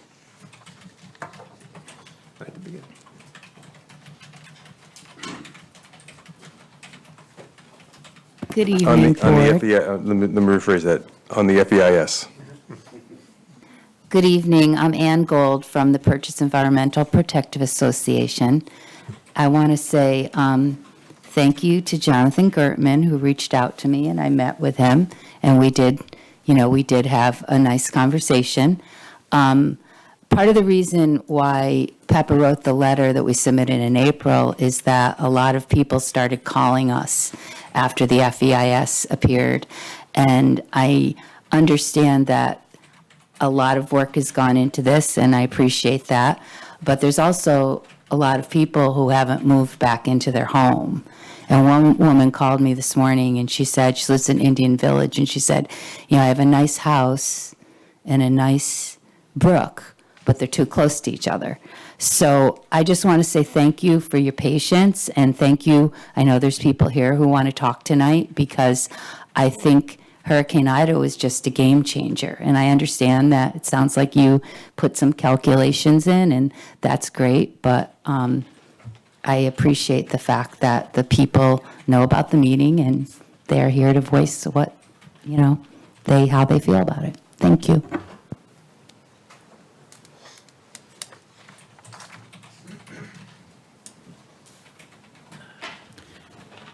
Good evening, Mr. Chairman, members of the board. My name is John Romeo with McLaren Engineering. I am a professional engineer who's worked in this industry for more than 15 years. I was retained by PEPA and some concerned residents to give a close look at this project over the last couple weeks. Haven't obviously had as much time as you all have. I want to commend you on your diligence in requiring some of the additional steps with the 4-to-1 mitigation area for the floodplain and all the work that you have put in so far. As you all know, and I'm not going to reiterate or read from the letter that I've prepared fully this evening, but as you all know, the project is situated between two streams and within the 100-foot and 500-foot floodplain, as well as the adjacent to the floodway. Last year, with Hurricane Ida, 2 people died as a result of flooding from the Blind Brook. That was upstream of this project. Obviously, this project has no impact on that area where that flooding and that tragedy occurred. We understand completely that a lot of hard look has gone into this. What I want to know is, what about the future? And this is kind of an intangible with this. Climate change. Our current engineering models, and I can speak with experience from this, our current engineering models that we use to do this analysis and everything else that you guys have requested cannot accurately predict that these storms, like Hurricane Ida, will occur more often. Climate change is upon us, and it is just important to think about these things as part of this process and make sure that we're considering them until the engineering can get caught up. There's still obviously debate on climate science, I understand that, but as members of the planning board and members of the community, we have a responsibility to look at this and make sure we're protecting our downstream residents. There's a lot of destruction that occurred with that last flooding event. And the 0.012 feet potential increase, while it may be a rounding error, may have another impact for some residents, whether or not they're in this town or another town downstream. We know that a rather lengthy letter was issued by the Westchester County Planning Board that tends to agree with this assessment. The project infringes on the 100-foot environmental buffer, which the town has set, which we understand. We do understand that there's some mitigation to that. 2 wetland studies were performed. We understand that. We have been unable to locate those as part of the FEIS documents. We do believe that those should be allowed to be reviewed by the public. We also believe that a jurisdictional determination letter may be warranted for this project. Anytime you have an EIS process, there's a lot more work that goes into it, and a jurisdictional determination letter issued by the Army Corps is warranted. Blind Brook is listed as a 303D impaired water body per the New York State DEC. What that means is that that water body is already deficient. It's overloaded with silts, organic matter, and sedimentation. The project does incorporate some water quality structures to the minimum extent possible. We're asking that the board require a minimum of 100% pretreatment of the water quality volume, the WQV, and maybe then some, to help try to mitigate some of the impacts that have resulted from prior projects, as well as intangibles that this project may have regarding the water quality volume and the impairment status through that stream. Project, and correct me if I'm wrong, I apologize if I misinterpreted this, but in the EIS documents, it appears that the project is seeking a 5-acre waiver through New York State DEC. We see no reason that this project warrants a 5-acre waiver. Certainly, projects can disturb more than 5 acres throughout the course of construction. But a phasing plan showing that disturbance should be minimized throughout each stage of the construction process to ensure that we don't have 9 acres open at one time. If that hurricane comes, when we have 9 acres open, what's going to happen to all that sediment? The only reason to have a large area open like that is when there's limitations in construction, not just cost. We do believe that this project can be completed in 2 or 3 phases to reduce that total concurrent disturbance area, so we do not see that there's any requirement for a 5-acre waiver. DEC requires 1 infiltration test and 1 test pit be provided for every 200 square feet of infiltration basin area. This requirement, it's hard to find, but it's right in the appendix of the New York State DEC Stormwater Design Manual. Project, right now, does not meet those requirements. An additional 7 test pits and 10 infiltration tests would be required.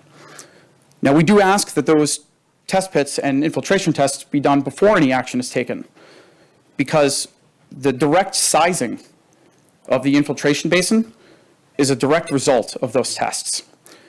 Further, general engineering practice, which is required in some towns, and I do understand that this is not codified by New York State Stormwater Design Manual or the DEC or this town, but general engineering practice, best practice, states that we need to have 100% redundancy, 100% factor of safety, rather, for this. What that means is you take the lowest measured infiltration rate, of which we only have 1 for the infiltration basin practice that's located within the area, the bounds of that. We need 11 per DEC, and we have it.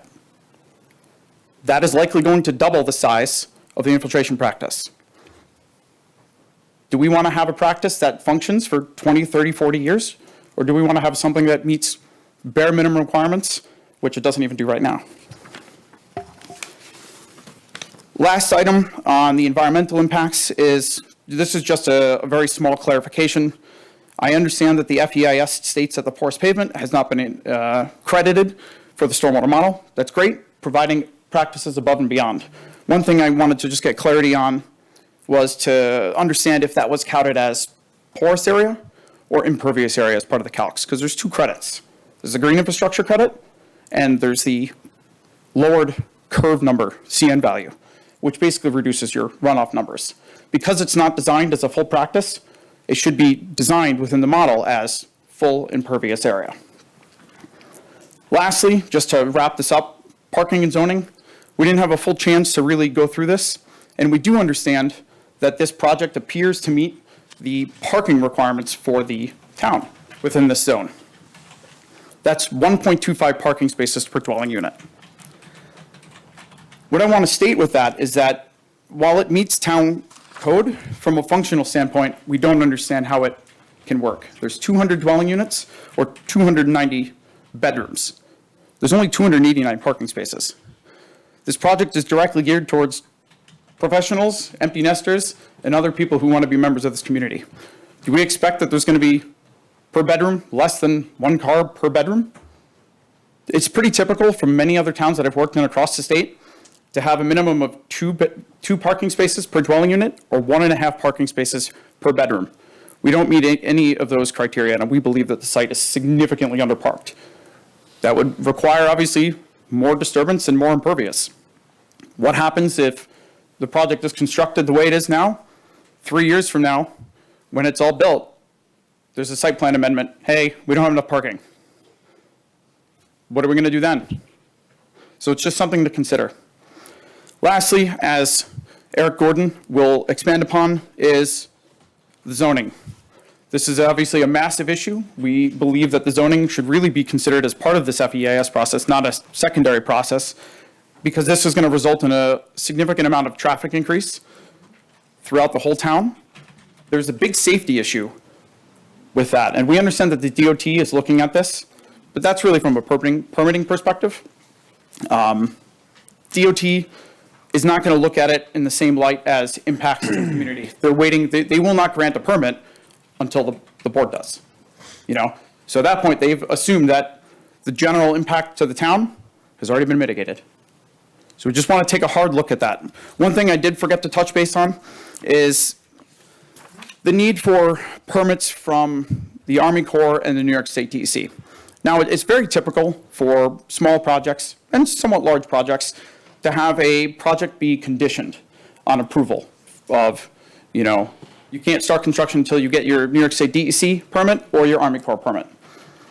With a project that's this large, and with any project that's undergoing an EIS, we do believe that we should at least get preliminary comments, just letter of acknowledgement, preliminary comments from both agencies as part of this, to make sure if we're doing a real hard look, we want to get those agency comments, not just, yeah, we'll take care of it later.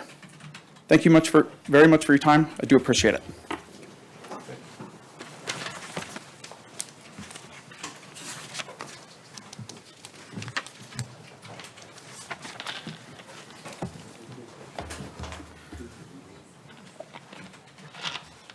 Thank you, members of the board. Eric Gordon with Keenan Bean.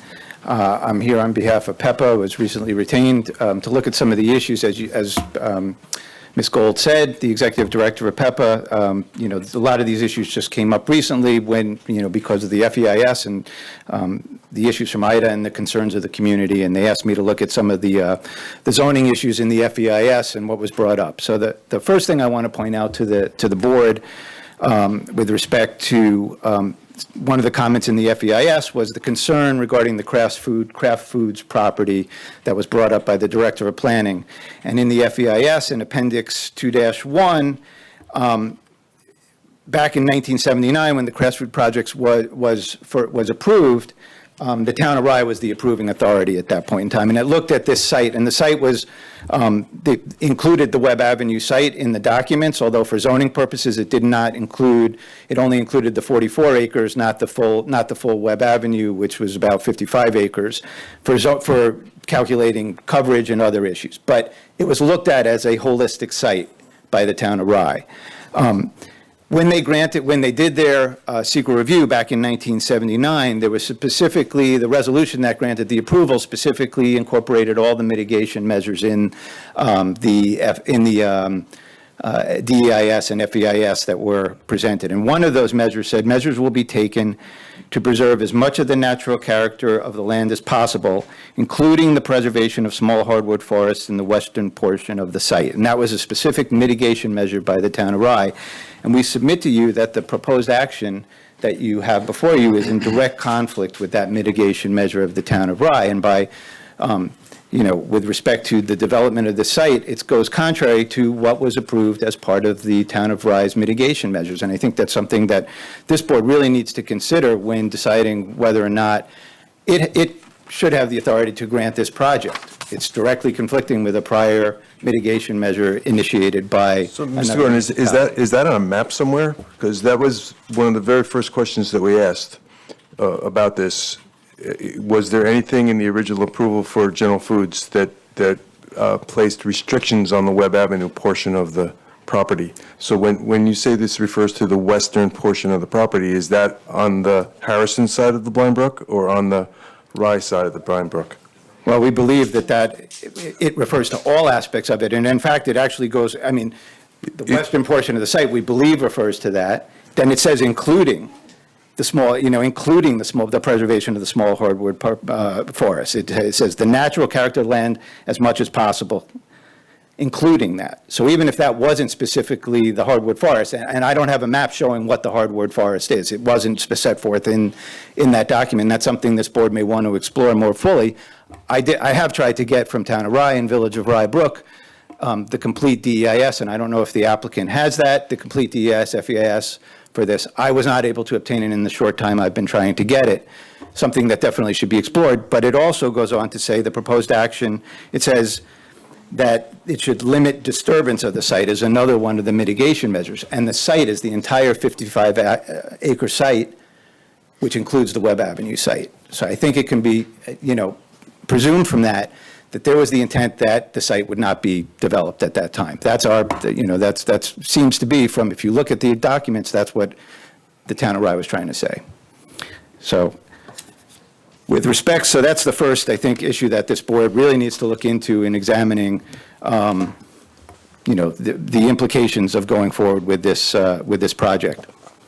I do want to, Mr. Romeo pointed out, from McLaren pointed out the letter from the county, Westchester County Planning Board that was dated April 14th, 2022. And in the letter, it states that the Westchester County Planning Board's comments were not addressed, and it states specifically the town village should not issue a finding statement until a revised FEIS is made available that addresses their comments. And I don't know if that's still true.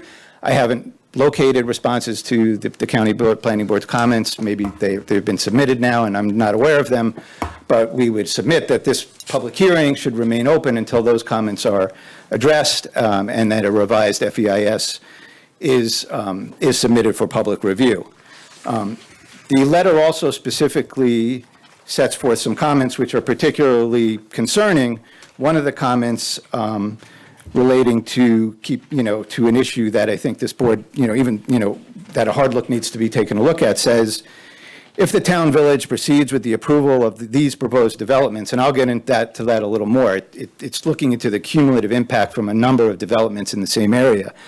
Without showing consideration for our comments, then the town village is potentially placing more people in danger. The disregard for the safety of pedestrians, cyclists, and bus riders should not be allowed to continue, given the peril these lawful users of public roadways will be subjected to as a result of these developments. So certainly an issue that the county feels is extremely pressing, important, and something that merits a further hard look by this board as part of the SEQRA process. And that sort of leads into my next, in my final point that I want to make, and I don't want to keep you, I know you've been here a long time already. We have the issue that this site is in the SBO zoning district. It's been acknowledged after comments by the Director of Planning that were made to the DEIS that a zone change is necessary, and a zone change application was put before the town board back in March of 2001, and we understand that is moving forward. But it seems to me there are both procedural and substantive flaws within the SEQRA process relating to the zone change, and that this board, if it in fact is acting as lead agency with respect to the zone change, which is, again, is not clear who's acting as the lead agency with respect to the zone change, there are certain impacts that have not been looked at. And I just, with respect to the lead agency issue and who's looking at this, in the EAF and the scoping documents for this project particularly, it was never raised that a zone change was required. So it was never part of the lead agency designation. I understand there's another project, 2700 Westchester Avenue, which has a similar zone change ongoing, where it was noted that the zone change would be required. But again, I did a preliminary look at that SEQRA review. It doesn't seem like the impacts from all the zone change have been examined yet to the point where this board could issue a finding statement to say they are okay with the cumulative impacts from the zone change. The only study with respect to this project relating to the zone changes at the beginning of the FEIS, which recently came out. And there's sort of like a mini DEIS in the FEIS explaining what the impacts are from the zone change and explaining what the other properties are impacted. But I submit that it's not proper to have that in the FEIS. It really needs its own, it should have been examined as part of the DEIS process. There should have been a scoping done to address the zoning impacts, and that still needs to be done at this time, either through a supplemental environmental impact statement, supplemental DEIS, or some other process. It's just, it's leaving too much open, because given the cumulative impacts from a number of the projects, including 2700, this project, and the potential other sites, which I understand the applicant says they're all developed with, commercial developments and they're never going to be multifamily. Well, we don't really know that. In the same zoning petition, the applicant says, well, a lot of these commercial, business office sites are failing now. So someday they could become multifamily, so they should be studied. So that was the other point that I really wanted to make. And no, with respect to the zoning change, I think there's also a question of whether it's really consistent with the comprehensive plan. Comprehensive plan does say it supports multifamily housing within the town, and that's certainly the case. And how much of that multifamily housing there should be is one point, but it also requires preservation of open space. Now, whether you characterize this property as a desolate wasteland with invasive properties, or you characterize it as open space. It's open space right now, and the preservation of that open space is an important part of the town's comprehensive plan and should be considered when deciding whether or not a zone change that includes this property or is appropriate.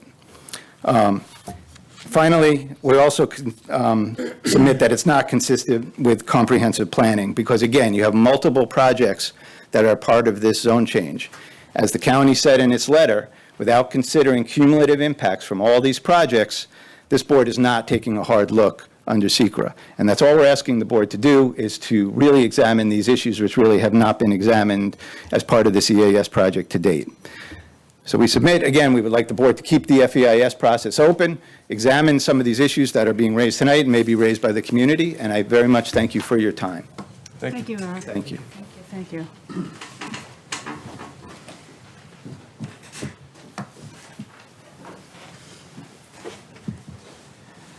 Mr. Chairman, members of the board, my name is Michael Romita. I'm a Harrison resident, but I'm here tonight in my capacity as the president and CEO of the Westchester County Association. We are the region's professional roundtable. We're not a chamber of commerce. Our mission is to bring together members of the professional community, including businesses, nonprofits, government, and higher education, to come up with solutions that help our regional economy thrive in a way that benefits not only businesses, but residents, workers, and the community at large. This is a difficult project to develop, but on par, the Westchester County Association is coming out in favor of the project. There are three reasons particularly that I can raise. One is the parties involved. Second is the level of sustainability and the commitment of the parties to that sustainability. And the third is the location. With respect to the parties, you have very responsible, long-term players involved that are the developers here, who have shown a lot of flexibility in working with the town and the board over the last several years, meeting all of the concerns, and I'm sure that in order to get their project completed, they will continue to be flexible and work with the board and address any reasonable concerns that come their way. These are the kinds of people that you want investing in your neighborhood. The second issue is the sustainability aspects of the project, and the developers have gone very far to make this project as sustainable as possible. It's built to be electric, which will be important as the state embarks upon the CLCPA and upcoming changes to state energy codes after the scoping plan is completed by the Climate Action Council. It's being built to LEED standards. I think it's the silver standard. That means solar, energy efficiency, wildlife restoration, and the community garden, which they've spoken about. There are transit modalities that will help to decrease VMTs, vehicle miles traveled, walking paths, sidewalks, bus stops to nearby shopping, and the developer's also talking about additional walking paths and sidewalks. Little, if any, impact on the residential neighborhoods. Obviously, the major concern is the flooding. This is being built to a 4-to-1 mitigation standard, which is higher than what's been asked by the board initially, and could act as a model for some of the other developers that will happen in this zoning area. And lastly, I mentioned the location of this project. The Westchester County Association has been at the forefront of the discussion of the reimagination of the Platinum Mile and the 287 corridor. What used to be primarily or almost exclusively just commercial development, commercial office, has now been reimagined. Mixed-use, multifaceted development. We now have Wegmans and Lifetime Fitness, medical facilities such as the Hospital for Special Surgery and MSK, and more we have some multifamily residential. This kind of diversified development is good. It enhances our tax base, protects town revenues, and broadens our appeal to the community. What's happening on the Platinum Mile and Westchester Avenue is a success story for Westchester, and it's a success story for Harrison. And I hope that it will continue. Thank you. Thank you. Excuse me, could I get the name of your organization again? Yes, the Westchester County Association. Okay, Westchester County Association. Yes. Thank you. Exactly what is the Westchester County Association? So we're a 70-plus year association, the region's professional roundtable, and we're a membership organization with hundreds of... Essentially, you're a business organization. You support businesses. We do support smart growth development and a strong economy. So yes, we support businesses, Right. but we also have nonprofit members and members in higher education and also community groups. Okay, great. Thank you. I just want to point out that the Westchester... No, we are not political. Thank you. Westchester government has come out with some very strong comments, and they usually don't on this. I mean, the Westchester governing body. No, I'm not a Not at all. government entity. No, I understand that. I don't know who's, thank you. I've got it. Okay. Yes, you're a business organization, and I appreciate your comments. I tend to agree with a lot of the points you say, but I do think that that should not take away from what the Westchester government has pointed out in a lot of their comments about this. And I'm just going to, thank you, you can sit down now. I want to point out while I'm on this one now, They're perfectly capable of answering for themselves, the Westchester government. This Thank is you. just jumping in right now. I have to, because I am blown away by this one comment. I have been asking for years for this information because I live right at the top of Westchester Avenue, where that intersection coming off of Webb up to Westchester 120, intersecting right around the medical buildings there, 2700 Purchase Street, all of this stuff we've been looking at to develop. I have been asking for years. The police department has never come out with this. Westchester government says the most recent traffic crash report we received showed 68 crashes with one fatality located at the intersection of Westchester Avenue and Webb Avenue over a 3-year period. 68, that's 23 a year. That is more than one a month. And I will tell you, it's to the point where I will not use that intersection. I will go, if I'm coming up from Rye, I will bend around and stay on Westchester Avenue. I won't go up 120, and I will take Lincoln Avenue to avoid that. That is a seriously dangerous, and only Westchester government has gotten us. And we should keep this in note for anything we are looking at. Thank you. Please, sir, please. If you'd like to speak, come to the Yes. podium and All right, I'm sorry, I'm going to stop on my comments from this for now. But I did, thank you for your comments. Just wanted to clarify that. is there anyone else that wishes to speak? I do.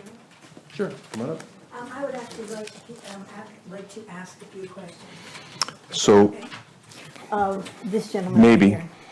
Yes? you should speak to the board. Oh, I would like to know, he's saying that, Yeah, name who you are and where. my name is Sandy DiCrescenzo, and I live on Brook Lane, which is No, we know where it is. right across the street from Webb Avenue. And I'd like to know, when he said there will be no impact, or very little impact, how is that even possible? I don't understand a lot of what you're saying, but I do know that if you build a big building over there with underground parking and there's nowhere for this water to go, and you're on an incline, it's coming to my house. So they can answer that. Okay. Yeah, and they have. They incorporate that. No, what other questions do you have? Oh, that's it. Okay. I just think that it's a huge problem. Obviously, no, it's a huge problem there. And we've tried to get help from Harrison, and Harrison has not been very helpful in helping us address this problem. Okay, Okay? thank you. Sure. My name's Helene Rod. I live at 42 Lincoln Avenue, also on the River-Harrison border, right on the brook where one of the victims was found, right in the brook in front of my backyard. And I also don't understand how, yes, you're saying it's only going to have a downstream impact. When there's a blockage downstream, okay, because there's buildings, because there's less absorbability, how is it that the water is not going to back up upstream? When there was a tree down in the brook right below my house, guess where it backed up? Into my backyard. I've lived there for over 20 years. We've had a little bit of water at the bottom end. We ended up with a foot of water in my basement. We're uphill. All the water backed up. I don't understand, if you taking away absorbable property below me, how it's not going to back up to my house. I just don't understand it. I'm not an engineer, but common sense will tell me it backs up, just like when there's debris and a tree down and other things right below me. I've seen it. I'd like to speak for a minute. This project is Can you actually in the law. identify, Thomas Gilligan, Brook Lane. Thank you. 6 Brook Lane. It's actually in the wrong location. And I think when they initially went with the General Foods application, I believe they looked at that as one entity, the entire property. Because of the flooding, they built a moat to reduce the water at the General Foods. And they said, well, we leave that because it's a marsh, and that's exactly what it is. It's a floodplain, the entire area. I mean, you could say this is a floodplain, 500 feet or whatever it is. But when you get a flood, the entire area is a floodplain. Because I saw it in Ida. Now, the other thing is, it shouldn't be built because of the traffic. That is the worst intersection probably in Westchester County. I tend And to you're agree putting with a you. building there with more traffic. So that point is made. Thank you. No, I we appreciate agree, it. right? Total in agreement. There you go. Well, I'm in agreement about the traffic, Exactly, that's what I'm talking about. but there we go. So you are putting the people on Brook Lane, Webb Avenue, you're not looking out for the people because you're putting them in jeopardy. Case closed. Thank you. Thank you. Sure.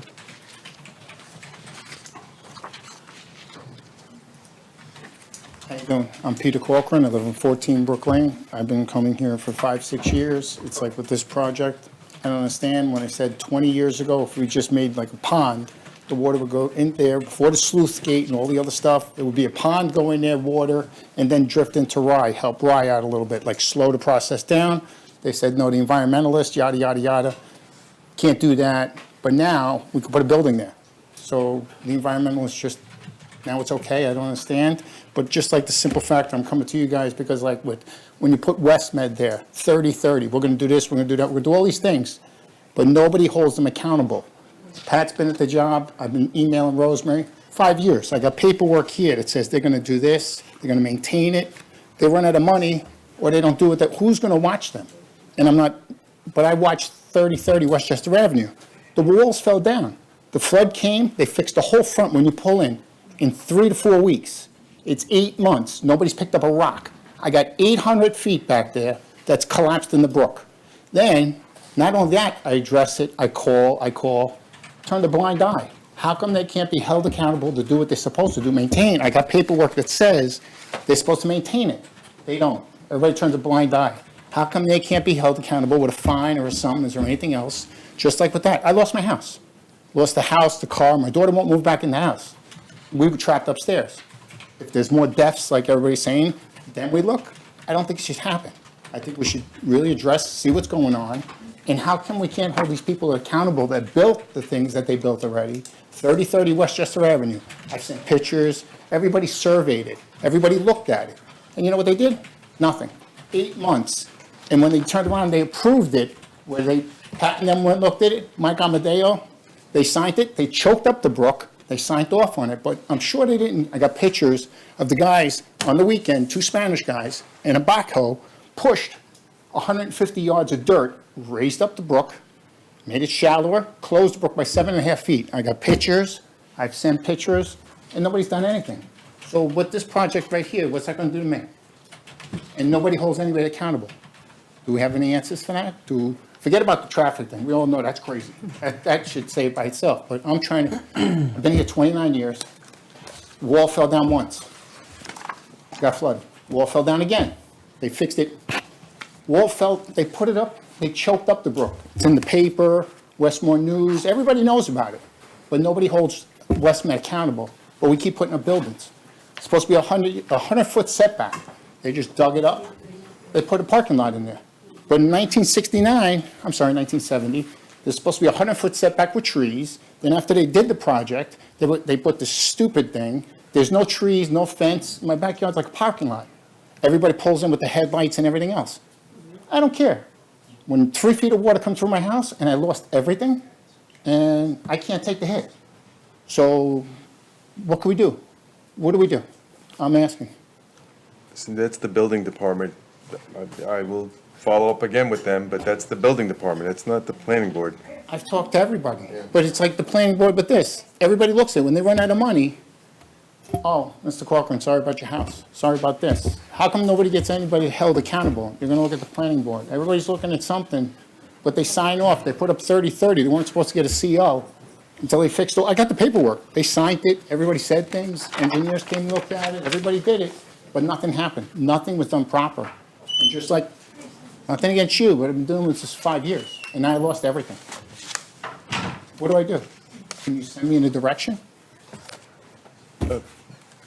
No, no, I can't. That's, you know, if there's violations of their permit, that's the building department or the building inspector. You know, I believe what you're saying, I haven't specifically spoken to the town engineer about your specific issue, but I will. No, that won't happen with that. I mean, I'm just a little thing. I'm only 850 feet. This is how many acres? I mean, who's going to be watching it? I live up the street. I can't go down there every day and check on them. Got it. Thank you. Thank you. Anybody else? I have one more thing. If the project goes forward as shown, I believe the reason they're putting the building on stilts, they're parking underneath, is because they want to get away from flooding. Tell them to put the building on the ground. They won't put it up because it'll flood. Anybody else? Exactly. Okay. One more thing, I guess, I still don't understand that they assert that there will be no upstream impact. They just, as a given, there's only downstream impact. And I don't know, I'm not an engineer, I'm a lawyer, but that should be studied, and go back to the other one. How is it they're going to assert that there's no upstream impact? Because living there for 20 years and seeing what's happened, and literally, I've never had water touch my house. My house is built up. My entire property was ruined. Entire property. We're still digging out of it. When we put in the generator and certain other things, our town made us put them up on these ridiculously high platforms on things that aren't even in the 100-foot buffer.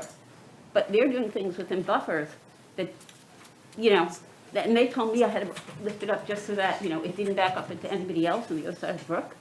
And they're doing an enormous thing. I have an acre of property. I don't have 34 acres. And it's just washed over my property. Like I've never seen it. And what the other gentleman was talking about with the sluice gate, when we first moved in, we'd get a little bit water in the corner. And then something was done to affect the sluice gate. We also had the whole entire backyard regraded. And we've seen nothing until Ida. And now every time it rains, we're scared out of our wits. Because a lot of debris flowed downstream. The brook by my house where they found the dead woman is narrower. We call it the beach. There's now a beach because so much debris laid there because the bridge that came down, from the house above at 48, which you're probably familiar with, landed right opposite my backyard. So now it left all this debris. So the brook by my house is a lot narrower than it was, which means when it backs up, it's coming my way. So I just think it has to be studied and have to be able to assert as a given the only impact will be downstream. I feel for the people at Indian Village. I cannot even imagine because my damage was, Ma'am, we'll let them address that to you. All I can tell you is that this issue has been studied and gone over by the town engineers, the town's engineers consultant, their engineers, and then we made them get an independent third-party engineer to look at it. So the flooding has been studied. So when they say what they say, it's not, they're just not saying it, and we just don't accept it at face value. It's been studied for 2 years. Now, you can disagree with the findings, but the flooding has been studied. And that's available somewhere? Oh, it's all online. On Harrison? Yeah. Sure. I just want to ask one more question, only because, like, if you guys approve this and it doesn't work, who do we check with? I mean, because this was approved, and this is all the stuff that was going to be done on 30/30, and nothing was done. I mean, nothing. I mean, I come here numerous times, I'm just trying to, Listen, the town engineer's not here tonight, and neither is the building inspector. So I can't defend, it wasn't me either. I can't defend them, I have a hard time believing that they completely ignored things that are part of the the building permits to get done, but listen, I give you my word that I will follow up with both of them tomorrow morning. Thank you very much. I appreciate that. Anybody else? Yes, ma'am. My name is Claire McCarthy. I live on Brook Lane. I've lived on Brook Lane for 63 years. I've never seen such destruction in our neighborhood as Post Ida. If we get this project approved, I had 4 feet of water in my house, first floor. I lost everything. The car, furniture, everything. Personal products that I could never replace. If this goes through, if we had 4.5 feet of water in our property now, with all of the extra cement, nothing to absorb the water, just cement and more building, where is the water going to go? To Brook Lane. Exactly, thank you. And Lincoln Avenue. Thank you. I don't believe that this is responsible. I don't think this is fair. Maybe a project, people have the right to do whatever they want to do with their property. They own land, they want to develop it.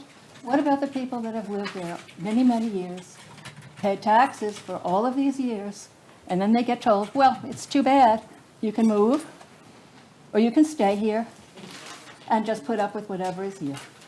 That's not right. That's just not fair. That's all I wanted to say. It Thank just you. isn't something that should be done. It's irresponsible. Isn't there any responsibility for the people in the neighborhood, or are they just collateral damage? Thank you. Thank you. Anybody else? Diego? Michael?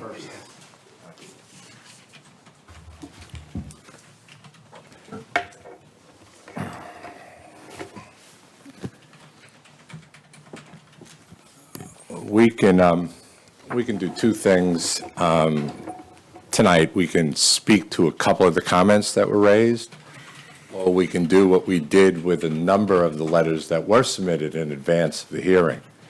We did get the letter from the county, and we responded to each and every issue in the county. Little bit of a sort of a confusion, Ms. Reich. The letter, what you cited from the county, that was in the comment letter to 2700 Senlax project, not ours. Yes, same approximate date. It came December 23rd, 2021 on page 3. No, it's actually April 14th, referring Webb Avenue. And I'm only making the comment, I just actually made the comment more so that, are we talking about the traffic comment? The traffic one, The traffic comment is really only because, I just want the board to know, whenever we look at that area, we have asked the police department on many applications to get us information, and said, oh, there's no problem. Okay. And actually, my point was that it was the Westchester government that actually has finally come through with this, and it is stunning. Yeah, And nobody should take that lightly. I've always wondered, I've lived there for 50 years, and so I've always wondered, and I'm not surprised, but I'm just absolutely surprised that somebody came up with the actual number. That said, though, I didn't have to find your responses to the April 14th letter because, they do make a point, and I am serious when I say this. I don't usually see Westchester Gov get so pointed with their responses to projects. They are really on this, and they're asking us to be on it. So that's when I wake up and I say, okay, what is really going on? We responded to their April 22nd, their April 14th letter referred to their comments of the November 24th, Absolutely, 2020. exactly. And we went through each and every, sent it to them, sent it to you in advance of the meeting. Have not heard back anything negative from them responding to that. They have obviously not shown up tonight. We did the same thing, board, with Rybrook. Rybrook followed, I think, the sort of proper procedures. SECRA has a lot of language, and there's a lot of cases about ambush. It's not supposed to happen this way. The Rybrook sent us letters from the consultants, Doff Rollfield and others, in advance, and we responded to each and every one of those comments before. County did the same. We responded to those, and we responded to a letter we got from PEPA. We did get a letter from PEPA that we responded to each and every comment. We held a meeting with the consultants from Rybrook to go through their comments. They're not here tonight. I think they're hopefully satisfied. So you're basically saying you commented, so good. We comment, Thank you. so- And I do want to clarify one thing. I do see in this letter that they are referring to the other sites you referred to in the traffic study. That doesn't mean that that isn't within your traffic area. That's the reason they're citing the other areas, okay? we did a- So let's be really clear on that. We did But cumulative, thank you. we What you're did saying to us is cumulative that you- analysis okay. on traffic. So you've responded. You've said a lot about responding. So what Okay. I was going to offer is the normal secret process for comments on FEIS, and as you all know, typically you don't even have public hearings. You have what they call the 10-day cooling off period. That 10-day is for, this is under the statute, secret statute, for comment letters to come in like this. And then the regulations provide that those comments you would consider when you do your findings. Now, what we did, and we're happy to do with the comments we received tonight, is respond to them, to the ones we heard tonight, so you have that for your deliberations on the findings. We'll do the same thing we did, like I said, for Rybrook when we received the letter of the county, and for PEPA when we received their letter. So we're happy to do that. I mean, there was a number of, we can respond to all the comments, including the one, Mr. Chairman, that you had mentioned. If you go to the FEIS, one of the things about SECRA is, did you take the hard look? Did you have the information before you? Right in the FEIS talks all about what Mr. Gordon talked about the general food site, including very specifically, the only restrictions related to the project site in these documents can be found under item 2 contained on page 9-1 of the office building DIS titled mitigation measures. It reads, measures will be taken to preserve as much of the natural character of the land as possible. That was the quote. We gave you that information. We cited to the maps and everything else. And we also cited with appendices, with citations that, as Mr. Gordon said, that they separated. They looked at 44.5 acres and separated that for zoning and other purposes from the full 55. And we would submit respectfully that I think not only are we preserving much of the vegetation on the 9-acre site, but we're restoring it. I don't think anyone wants us to preserve what's there today. We are bringing it to we went out, and I think you know this, we went out and hired specifically an eco restoration group.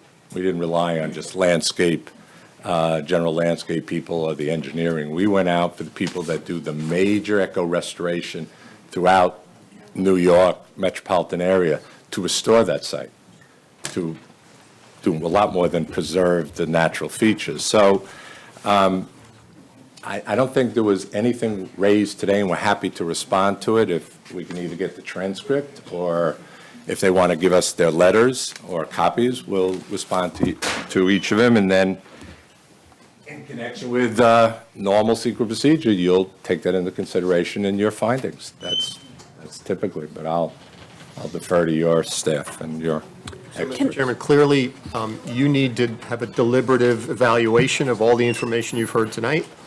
So I don't think it's productive to have a back and forth tonight.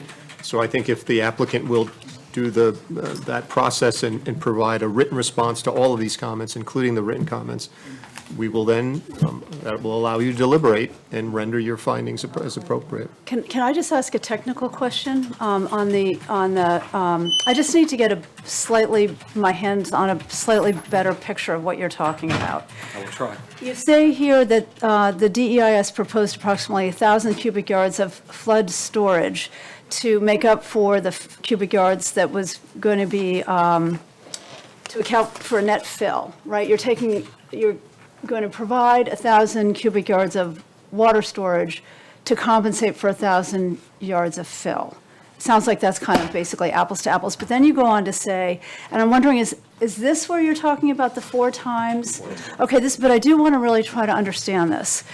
So I want to read this. Notwithstanding the preferred alternative plan, on the other hand, provides flood storage of approximately 4,030 cubic yards above and beyond that required by the town code, and a 4-fold increase versus the DEIS plan. So in a sense, what it seems to suggest is that the DEIS and the town code were fairly close, because it's 4 times 1,000 in each case. Correct. Okay.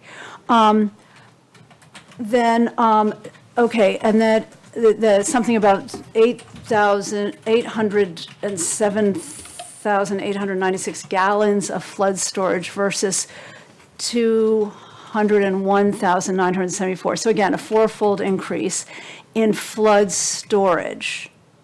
That's, okay, so that's what you're saying. That's what you're going to, in a worst weather condition situation, you're proposing a system that is not only 4 times what is required by code, say, but actually does kind of measure out to be, you can measure it out in the terms of gallons, these gallons. And You can convert storage, yeah. Storage is an area.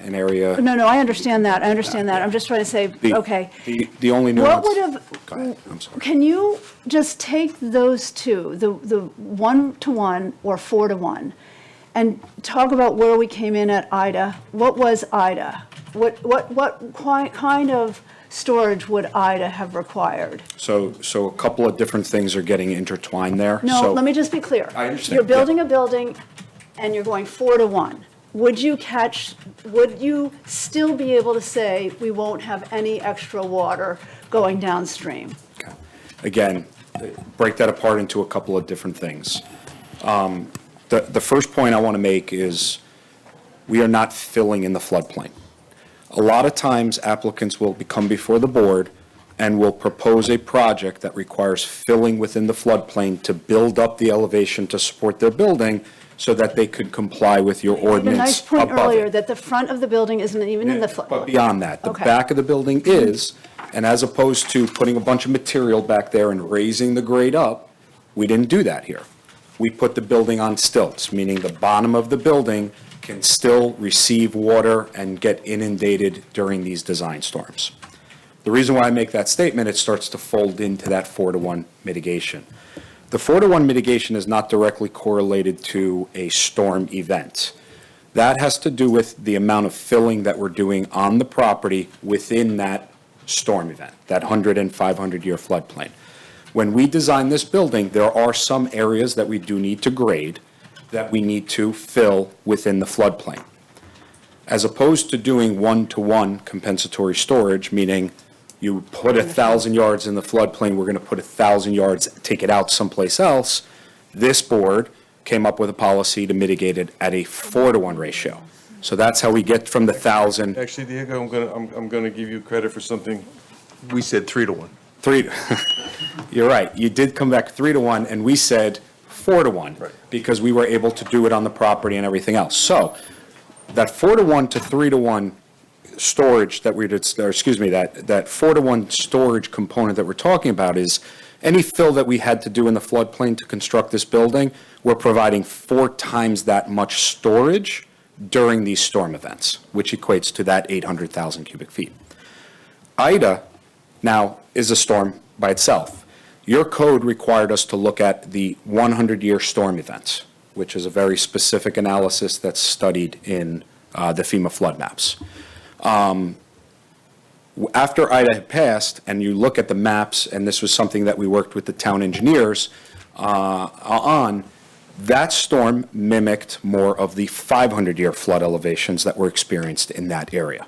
So that's when the town took it one step further and said, we need to raise our building and not fill within the 500-year flood elevation. So Ida was, when you look at the maps and the elevations, was very comparable to a 500-year storm event. And that's what the plan has been designed for now, that catastrophic storm of a 500-year storm, basically. So is this correct or incorrect? You've raised it so much that in fact you're not going to be plugging anything up We are not, because there's nothing we are not there. It's up- displacing, well, correct. all right, but It's on the park- stilts. And So you're I do not appreciate the displacing humor storage. in the parking. When if the cars are going under it and it's raised, what happens to the, I mean. Cars are not under the building. The void space Okay, I'm sorry, below I the should know this. building Yeah. is literally void Just space. void. Okay. It will be area that's gravelled, stone, finished, whatever it ends up being. The parking level sits 1 foot above your 500-year flood elevation. So even your parking lots, which is not required by your current code, that's the supplemental standard that the town is imposing on the 500-year regulation, that even your parking areas cannot be located within the 500-year storm. Yeah. So now we put that parking at the 500, 1 foot above the 500-year flood elevation, even higher, and then you have void space beneath that. So we are not displacing any available flood storage on the property. So the question keeps coming up, how are we not having any impact on the floodplain?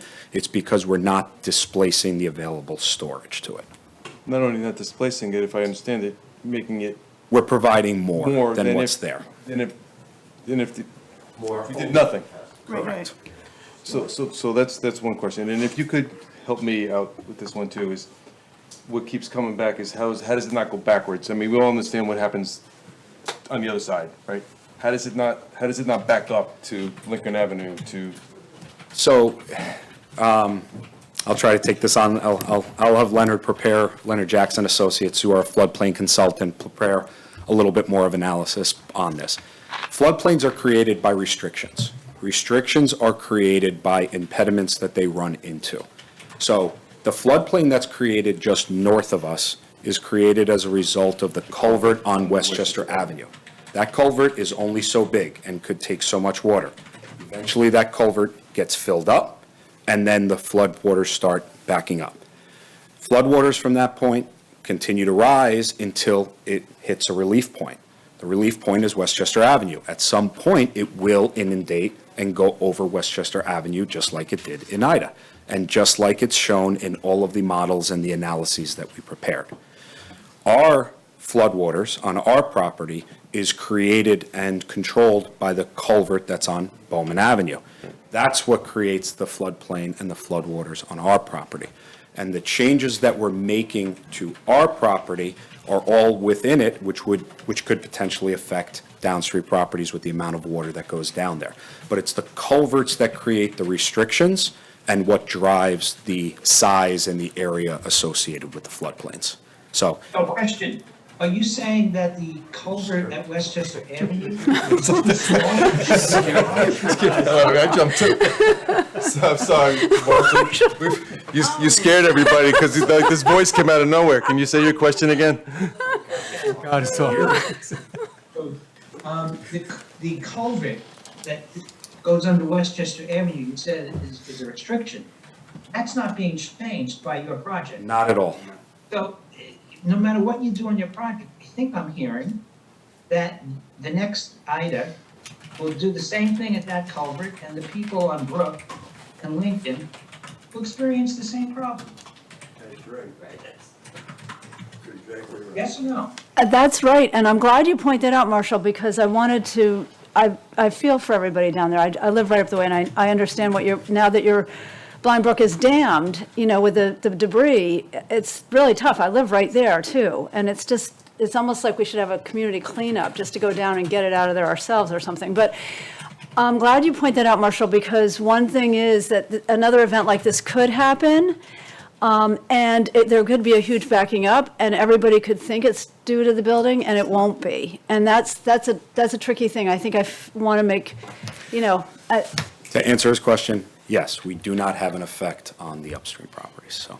So, and what I would like you to answer is Mr. Corcoran's question is like, so what happens when, 10 years down the road and there's nobody here to take care of this, or you guys moved on, or you sell it to somebody else, and now they don't take care of the Blind Brook on your portion of the property, what happens if there's obstructions on our side? It's property owner maintenance. There's, We have a maintenance plan. I don't need you to answer it tonight. Okay, thank I you. would like you to answer that in writing. I'm trying to answer part of it, Yeah, but I there got is a maintenance plan that's being put in place, and I do think it's important to note one more thing. Per the village engineer's request, we're granting an easement along the Blind Brook itself, 50 feet wide, to accommodate any future improvements that may be necessary to the water course, et cetera. So that easement is going to be granted as part of the application as well. I have one last question, actually more for Pat here. It says in your letter following the cubic yard of, displacement, all that, it says, if the planning board elects to require that the amplified base flood elevations are to be used to provide the 4-to-1 compensatory storage, detailed supporting information and design changes will be provided. I think that should be the application. It's not like if the planning board, that is. I think that's part of the site plan So that- approval. Well, no. It's it not would even actually- added in. it I would don't even be- want to worry about it being it's, Noni, it would be embedded in your findings, And which then in obligate the- them, and then you would in the duplicate site it in plan. the site plan. And I want to assure everybody that there's no question in my mind that that's what we would be. And our plan and 4-to-1, the yeah. final FEIS that was submitted, including the site plans, were designed to accommodate that, the elevations, everything that was looked at. I just don't want to come back to a situation where we're looking at anything other than that. Understood. Okay, thank you. One more question.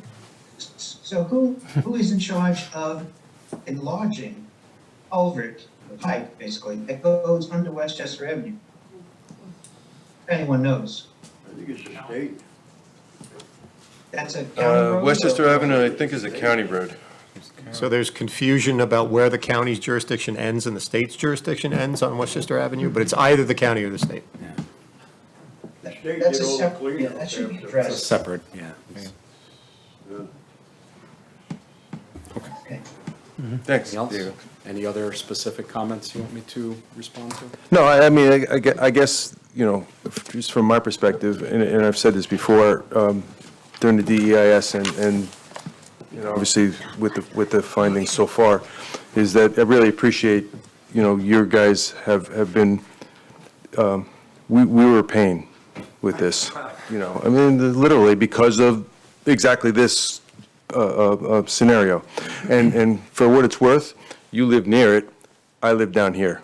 So, I had 4 feet of water in front of my house. That water comes down here. So this is important to me and my neighbors as well. So flooding was the main issue right from the beginning.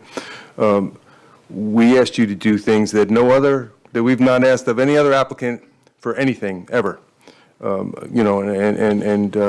think you've done a remarkable job of answering all of the questions that at least that I have posed to you, and I appreciate the hard work.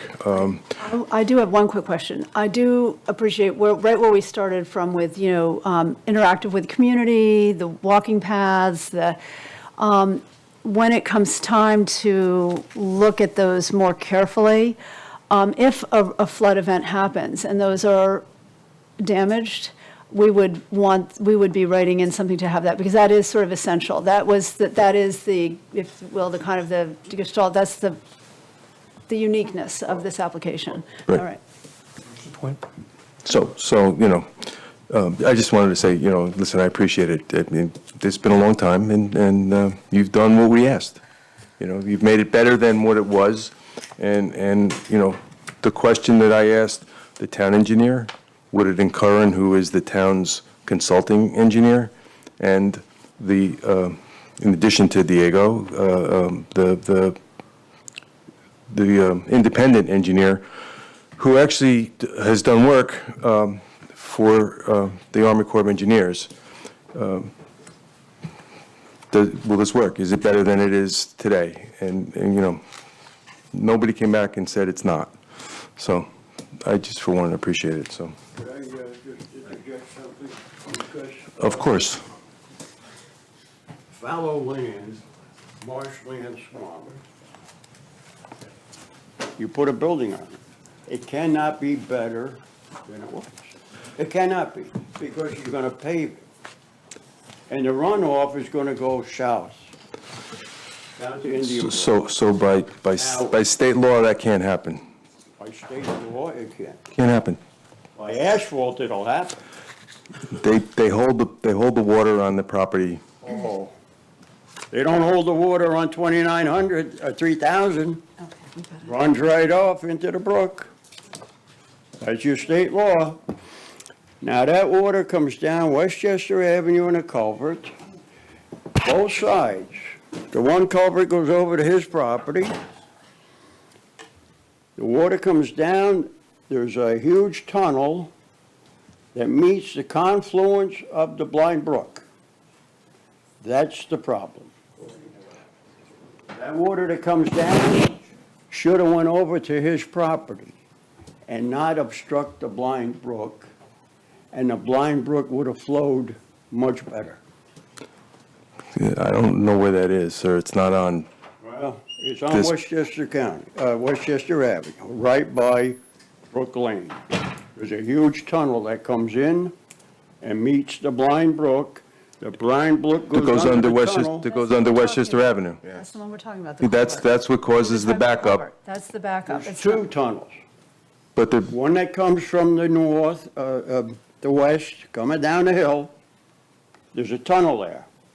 The confluence, it meets the confluence of the Blind Brook. And it fills up.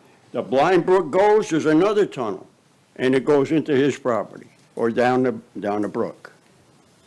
And it's all walled on both sides. yes. Okay. So you put blacktop in, people down below are gonna hurt. Okay. So, what's next? You can choose to close public hearing. So we have a motion to close public hearing. Second. I'll second. Okay. So we have a 15-day. Vote. Oh, sorry. All those in favor? Thank you. We'll have a 15-day comment period for written comments. Still? 15 days, right? Is that what we typically do? Yes, 15 days. 15 days? You can choose whatever you want, Mr. Chairman. If you don't So think what do we that's- typically do? So we don't usually do We don't this. do usually do this? This is unusual, this is unprecedented. So I think you've heard. So, yeah, so let's leave it up until the 24th, Yeah. which is our next meeting. All right? Yeah. So in case we get more, We'll post it on the website. yeah, please. 24. So we're gonna leave it- May 24th. leave it open For the next another- meeting. Yeah. The next meeting's May 24th, so we'll take written comments until May 24th. Can we get any comment letters posted on the website as well, any of the ones that are submitted? Bro, Eric, we can do that, or we'll get you copies. Okay, thank you very much. thank you. Thank you. Yes, sir. That'll give us time for other comments to come in off the letter. That letter really has to be indicated, right? Yeah, we got those. We got them. I don't mean that. I don't mean, I just, Yeah, he did a great job. yeah, no, I didn't mean to be. Yeah. Yeah, good. No, By comparison, Jim, to agree with him. I just want to make sure, I wasn't sure who it was. What do you want?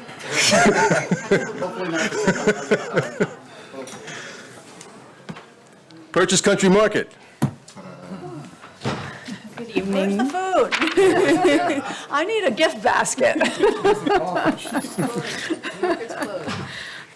Good evening, everyone. My name is Christina Kistel, and I'm here on behalf of Nexus Creative, along with Jim Ryan from JMC. We were contracted by the owner to assist in the approval process for the work at Purchase Market located at 630 Anderson Hill Road. We initially submitted to the building department in mid-March and resubmitted March 30th to address the first round of comments. We are still awaiting their final review. Last night, we attended the ARB meeting and got approval for the signage and are here tonight to discuss the infill of the stairs at the front between the existing stairwells here. The stairs are located at the center. Will assist with the circulation within the interior of the building, along with the perimeter walls to accommodate patrons of the market to linger at the perimeter shelving, which contains display cases and products. Aesthetically, the stairs will match the existing and blend well with the front of the facade. Again, for the record, Jim Ryan, JMC. Hopefully I do a better job than Diego, maybe not. That'd be tough to do. So essentially, this matter, there's a matter before the building department. There were certain improvements made to this property interior and a minor change to the exterior that was going through a re-review. There was a stop work order. There were changes that need to be made to correct those matters interior. The stairway was actually built, and Christina, if you can just, it's a little easier to see from these pictures. It was built, you can hand it to the chair, they can pass it around. The stairway was built, and a decision was made that the building department would not continue the review of the remaining items, and there's a few remaining items that need to be dealt with on the interior of the building, but that could not happen before the planning board took action on the stair, because there was an exterior change, it needed to come before your board. It's approximately 70 square feet. It was on an area that was an existing terrace area, so it was no change in the impervious area of this. But again, it was done without the proper permits, so Christina's firm and our firm were hired to correct this, work with the building department, which we've done. In consultation with Mr. Cleary and your building inspector, the decision was made that we could expedite the reopening of this facility, which is our goal, by simply removing the steps. So then we would make an application to the planning board for these steps. So the steps have been removed. That's what they look like. That's what we're hoping to improve this to. What this does is it improves the general circulation inside the country market, because there are units and refrigerators and so on as you come in. One of the door, actually this door leads to the upstairs area. This door is in conflict with some of the refrigeration units and so on. So it was felt that this was a better access, better flow of the center. So we're looking at a picture of stairs that were there, that Were were there. taken out, They were that taken you're out. asking to have put back in. We're asking to do that too. So we realize that, coming back to the board also requires a public hearing. There's no waiver provision in your code. I did briefly look at that to see if there's any way to do that. Even but- if there wasn't going to be a waiver. Right. So all we're here asking tonight is to explain the application and ask for your board's consideration, put us on for a public hearing. We would put out the proper notices and so on that need to be done. If there's any comments on this, we'd be happy to respond at that time. So, motion to do a public hearing in I move that the we- June meeting, please? Yeah, June. Yeah. Okay. Yeah, I'll move that we Ro, what's that date? set the public hearing for June. June? Yeah, do you remember the date off the top of your head? June 28th. June 28th. I won't be here in June, but I hope, I hope there are no real technical issues There with aren't. this. I think it really would be a much nicer design with the stairs there, and I can so understand how you need the flow going in the front door. Look, Right. those are like front doors now. It looks Right. like a front door to a nice establishment. And thank you, Ro, for this picture without the stairs. That's great. Thank you. All those in favor? No, we have to second the motion. I motioned. I won't be here to hear it, All but those in favor? Aye. All right. aye. Thank you for your time. In June, maybe before 10 o'clock next time. Thank you. Thanks. 40 Buckout Road.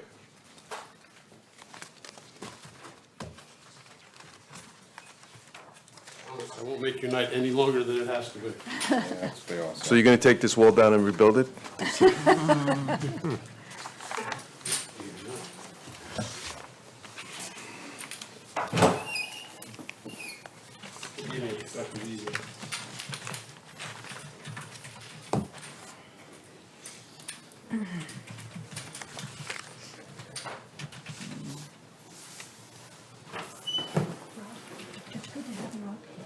Makes it so much easier. Yeah, that's true. That's good. Good evening, Acting Chairman Stout, members of the board. For the record, my name is Charles Utchig with the firm of Langen Engineering. With me tonight is Lauren McCann, one of my colleagues who are trying to break in to do these presentations so I can stop doing them. 40 Buckout Road is a subdivision that's been around. You're listing a little bit there, Chuck. It is under construction. The road's substantially complete. Some of the lots are underway.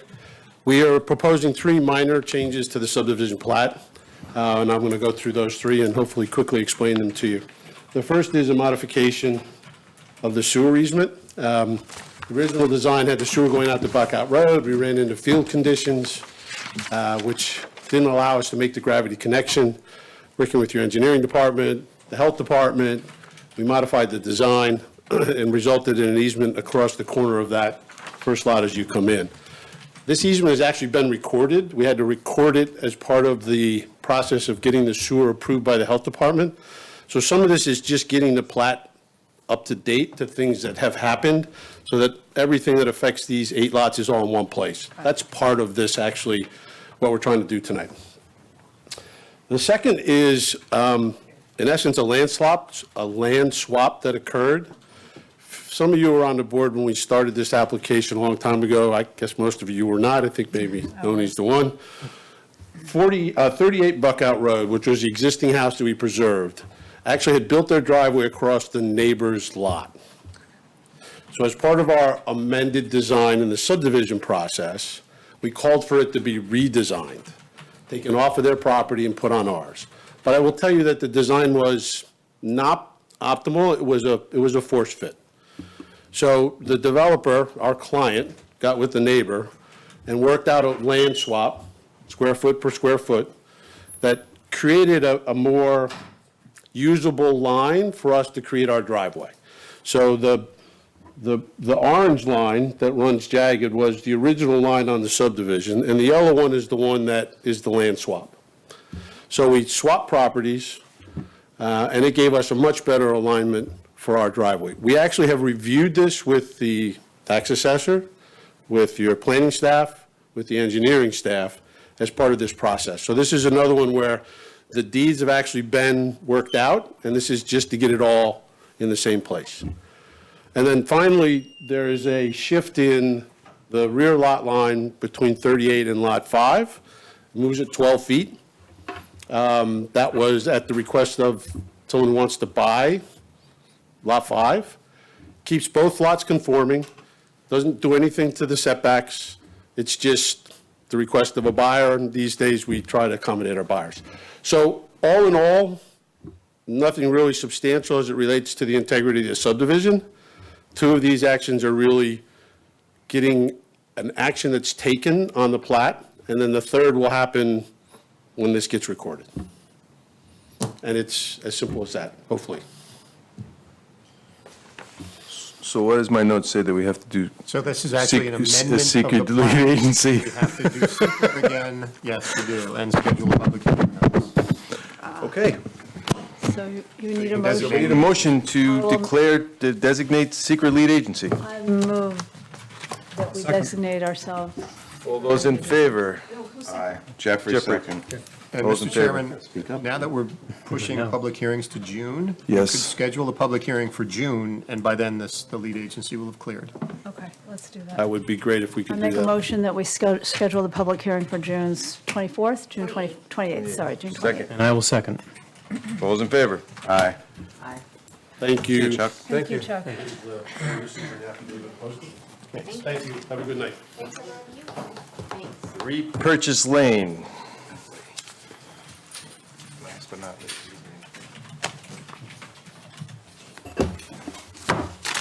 She gets out there.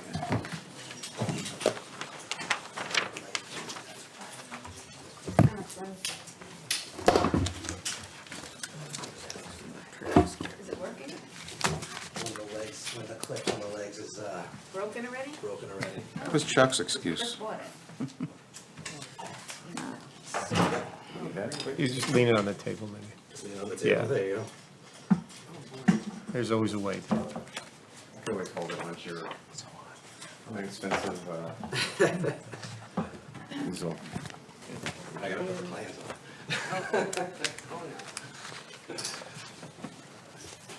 That didn't last long. It usually gets stolen, so at least this time, at least it's still here. Well, it's only No, been here it's- for it's only 3 been- weeks. Not good at all. Counselor? Great. Good evening. My name is Andrew Spatz. I am the attorney for the applicant, Repurchase Lane, Harrison, New York. I'm joined by Dan Collins and Andrew Wettenhall, who's actually on my right, your left. The proposed action is for a 3-lot subdivision with an associate stormwater management and sediment erosion control measure.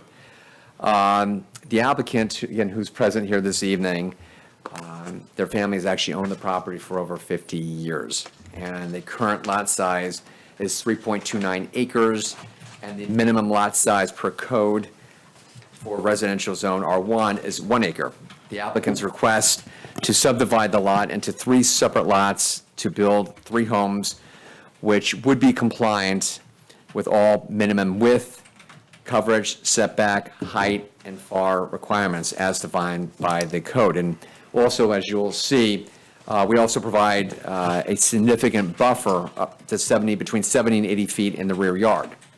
The property proposed for the subdivision is suitable for this very purpose, as the applicant will not encounter any elements that would otherwise impact an application to subdivide. For example, on-site flooding, inadequate drainage, adverse soil or rock formation, unfavorable topography, inadequate water supply, or challenges with sewer or disposal capabilities. Understanding that a large house currently exists there now, it's approximately 5,338 square feet, gross square feet, currently stands on the property, and the proposed subdivision, an addition of 2 additional homes on the proposed legal lots, would merely permit 2 single-family homes being built, which in no way would impact, we believe, the character or harmony of the neighborhood. In fact, it would be very much consistent with the use of a 1-acre lot. A 1-acre lot, especially in Westchester County, that's a nice thing to have. And fortunately, the applicant has that to be able to utilize for the proposed homes. There's no basis to assert that the subdivision would pose as a danger to the health, safety, or welfare of any person or property adjoining or located near the applicant's property. Now, we understand that this fine board and members of the community have been in receipt of letters from neighbors. Some of these are somewhat surprising and understandably self-serving, as they make reference to large homes which are in excess of 6,500 square feet and that are set back 200 feet from property lines.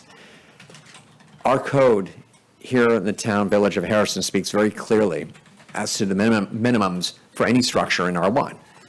And there's absolutely no intent for any future home that are planned on any of the 3 lots, as you will see when Mr. Collins proceeds, that will push the boundary or the limits or change the harmony that we envision here in this community. Reference was made to our town's 2013 comprehensive plan to, quote, respect existing neighborhoods and add to the quality of life to an area.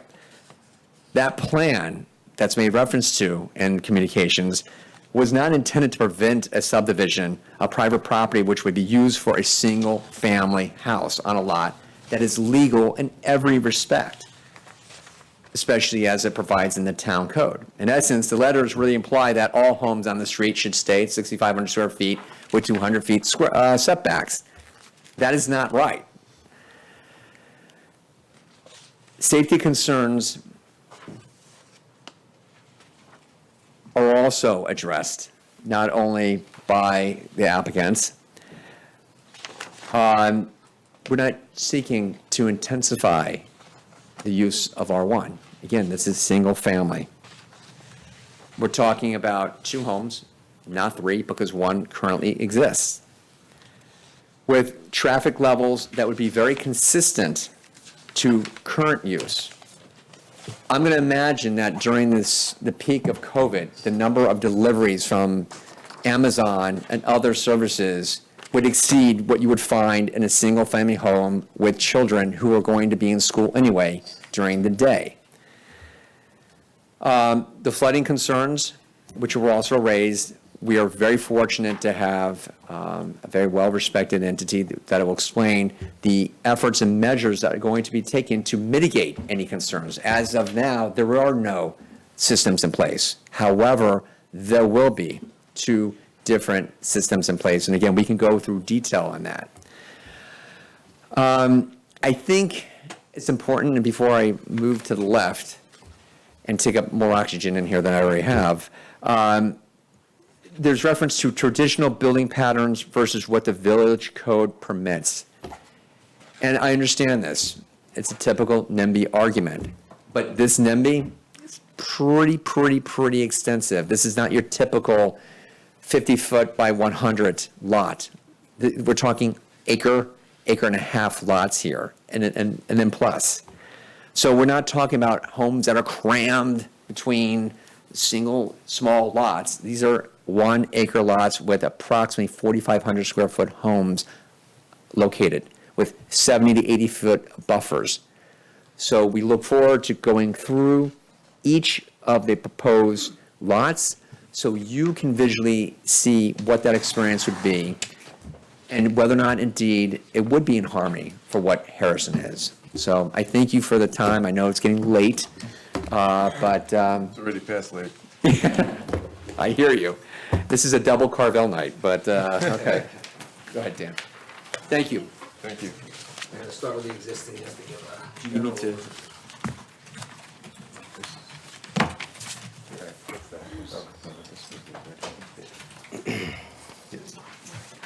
Good evening, members of the board. Dan Collins, Hudson Engineering, the engineers for the project. As Andrew already said, the existing site is at approximately 3.29 acre lot. The existing residence is along the northern side with a driveway and walkways and patios, with the remainder portion of this area is maintained as lawn and landscaping, with an existing wooded buffer that extends between Purchase Street and the edge of the maintained landscape area. Our client intends to subdivide into 3 lots. If that stays. Lot 1 is at the corner of Purchase Street and Purchase Lane, which is approximately 1.06 acre lot. Lot 2 is at the center, which is at approximately 1.07 acre lot. And the lot all the way to the north, where about the same location as existing residence, is about 1.17 acres. That obviously the existing residence will be coming down as part of this. Driveway access will be up from Purchase Lane, won't be coming from Route 120 or the other side of Route 120, where it goes behind the properties. Again, each lot meets and exceeds the area and dimensional requirements set forth by the town for the R1. We're also providing just locations of potential pools and patios in the rear yard, so that's included as part of the stormwater mitigation and included in the impervious area, which I'll get to now. All right, now I'm going to switch over to grading, stormwater. The question is, can I pull both of them? So, as you can see with the grading, what we tried to do is we tried to keep a lot of the disturbance to what was already lawn and landscaped area towards the front, and we're preserving that wooded buffer, which is about 70 to 80 feet wide between the limits of disturbance, which is in this area, and then the rear property line boundary towards Purchase Street to the west before it bends across the... Dan, are there any wetlands on the property? No wetlands. No wetlands, a small section of steep slopes here at the center of the site, and then the remaining steep slopes are actually just outside the limit of disturbance to the back, which we don't intend on touching. Also in the front of the property, we've graded it as to avoid a lot of the significant trees. There are a lot of trees that have been here since the original subdivision was built. I know there's a 40-inch tree in the front, a couple of 24-inch, a couple of 32 inches, 22-inch trees. We intend to save as much of those as possible towards the front. There are also another 48-inch tree along Purchase Street side of Lot 1, which we do intend on saving. And obviously, all the trees along the buffer here, there are significant trees in there, 40-inch trees, 28, 32, 38-inch trees throughout that area as well, that we do not intend on cutting down. I believe the only trees that we are cutting down where there's some smaller ornamental trees and I guess a couple of the apple trees along the center of where the driveway is going for Lot 1, as well as there was one significant tree that we couldn't avoid for the center driveway for Lot 2. To stormwater, since we're proposing to disturb more than an acre, we're actually required to meet both the DEC standards and the town of Harrison standards. So this is well over designed. for this subdivision. Obviously, again, this will be reviewed by the town engineer and will be scrutinized as well. So the final product will be fine-tuned, as we all know, so that it doesn't adversely affect any of the neighboring properties. Again, I'd like to add that there would be maintenance agreements put in effect as required by the town as well, so that each lot, to make sure that each lot properly maintains the individual practices on each property. So I'll start with Lot 1. Lot 1 and 3, which is the first and the third lots here.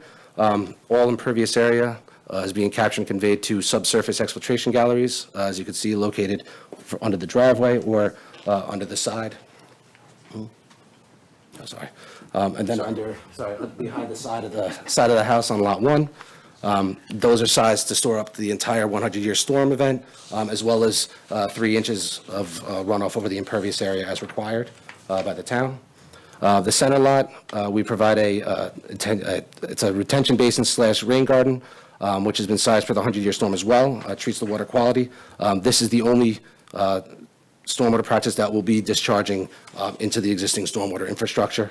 Everything else taken into consideration, we are actually able to reduce the flows and the volumes for all storms up to and including the 100-year storm event, which is a 9-inch storm over 24 hours. So I know it's not the code yet, but the town engineers and the town board is looking at the town code because of Ida and what you sat through and listened to. You say it's over-designed, so if it's over-designed for 100-year, I mean, did you look at what an Ida? An Ida storm, well, that was a considerable amount of rainfall in a short amount of time. It's very difficult to model that. I mean, we could look at a 200-year storm, which is a 10.7 over 24 hours. It's just that Ida is a very difficult, and that was a very unusual situation. It's very difficult to actually to model that correctly in stormwater programs. If we were to take all that into consideration, I would think Diego would argue that point with you. But just for what it's worth, if you could look at that, to see. We can look, yeah, absolutely, we can absolutely look at it. Because these storms are coming more frequently, and obviously flooding is an issue there, and I happened to go by the other day, and it hadn't rained in a while, and there's water around, so, and if you've lived there for a long time, there's just look at it. I mean, whether, if it works, it's great. If it doesn't, I know what the code is. Yes. Right, Yep. so. And we but if did you could look at that. we did get the letters from the neighbors. We did look through all that information. It does appear that most of the water is coming from around the bend, from actually Purchase Street, coming down the hill and then across onto the property, which obviously isn't something that we're going to be affecting. Correct. But we would be making that condition better as we'd be taking a lot of this online. But I get that you have to keep the water from your development on your property for a certain amount of time to comply with the state code and the DEC codes and the town codes. So just if you would look at an oversized one, So just it's from it's not just from the 100-year storm point of view. Right, We're if you talking about something a little bit more. If you can, yes. Understand. Only because you're right above where, the same area that we're talking about here. And in my community, and Mamaroneck would also appreciate that, so. Let's see if I get back to. And again, I just want to make sure I understand this. I think I do, but these are fully zoning compliant. You're not going to seek any variances whatsoever? Nothing. So These you are all build as these of right. Yep, these are all as of right lots. Okay. The only thing, we don't have there's no infrastructure improvements, so we don't need sewer extensions, no water extensions, obviously no roadways. Each of the sewer and water will be serviced from the existing mains that are in So you Purchase said Lane. there's a small piece of a steep slope. Was that going to require a steep slope permit? Is it of enough, or you don't know yet? Yeah, so I think it's below the 500-foot, square foot Threshold? area, threshold. Okay. Can I ask why you're going for 3 houses? I mean, it's very clear, this is a 3-acre lot. All of the neighbors are on 1.5. There's a map that shows the old plot as being, it was intended to be 2, if anything. So why are you pushing this? Why are you, why not make 2 more larger, more, a little, mini estate type homes and really do it up for 2 lots rather than 3. 3 just seems very, quite frankly, you come down Purchase Street and you hit that corner and it changes, you're right next to Westchester Country Club, you're going down, I've done it my whole life, I've lived in the house I grew up in. I mean, frankly, I don't have a problem with that being developed at all. I could never figure out why that particular house was facing the way it was. Sorry, but I mean, I did grow up with it. I'm not trying to say I have anything, I'm not trying to hold anything precious about the current house. And believe me, I've seen change, and I've learned to live with change. I'm on the board because, you know, help make it right. Enjoy late hours and Help warm. make the change right if you can. Why, this just seems like a grab. You know, I think that's a very fair, and I think it's a good question, and as an attorney representing applicants in the past, nothing bothers me more than someone says, oh, I'm going to live there, my kids are going to live, and then next thing you know, they're flipping it and selling it. That's not what we're talking about here. Well, no, but my I'm point is very that. clear. You're putting a third that- house because you can and you have the right. Right. And I know, I think this might be in 15, 16 years on this board, this may be the second time I've come out with this particular situation. Generally, I look at it and I say, if they've got the right, sorry, they've got the right.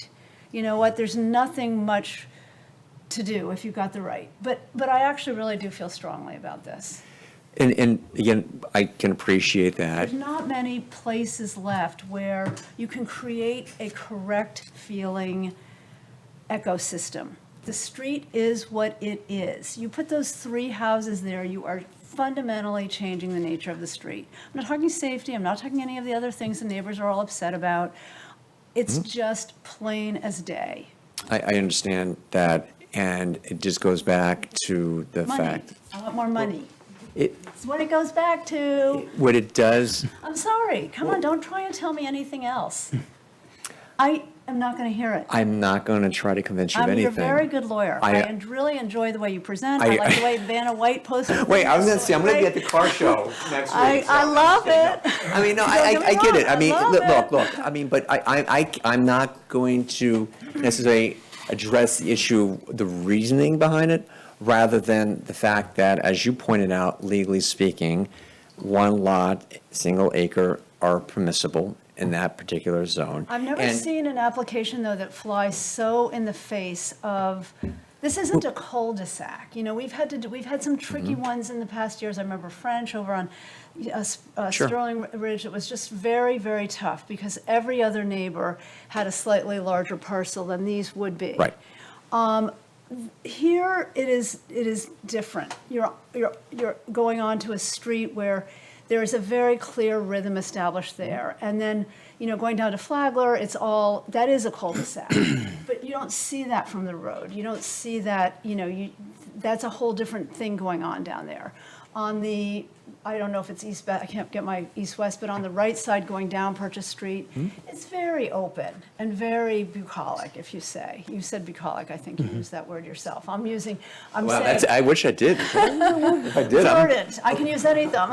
Throw in some more. I may write that down and use it in the future. I'll give you credit, totally. No, but, I hear what you're saying.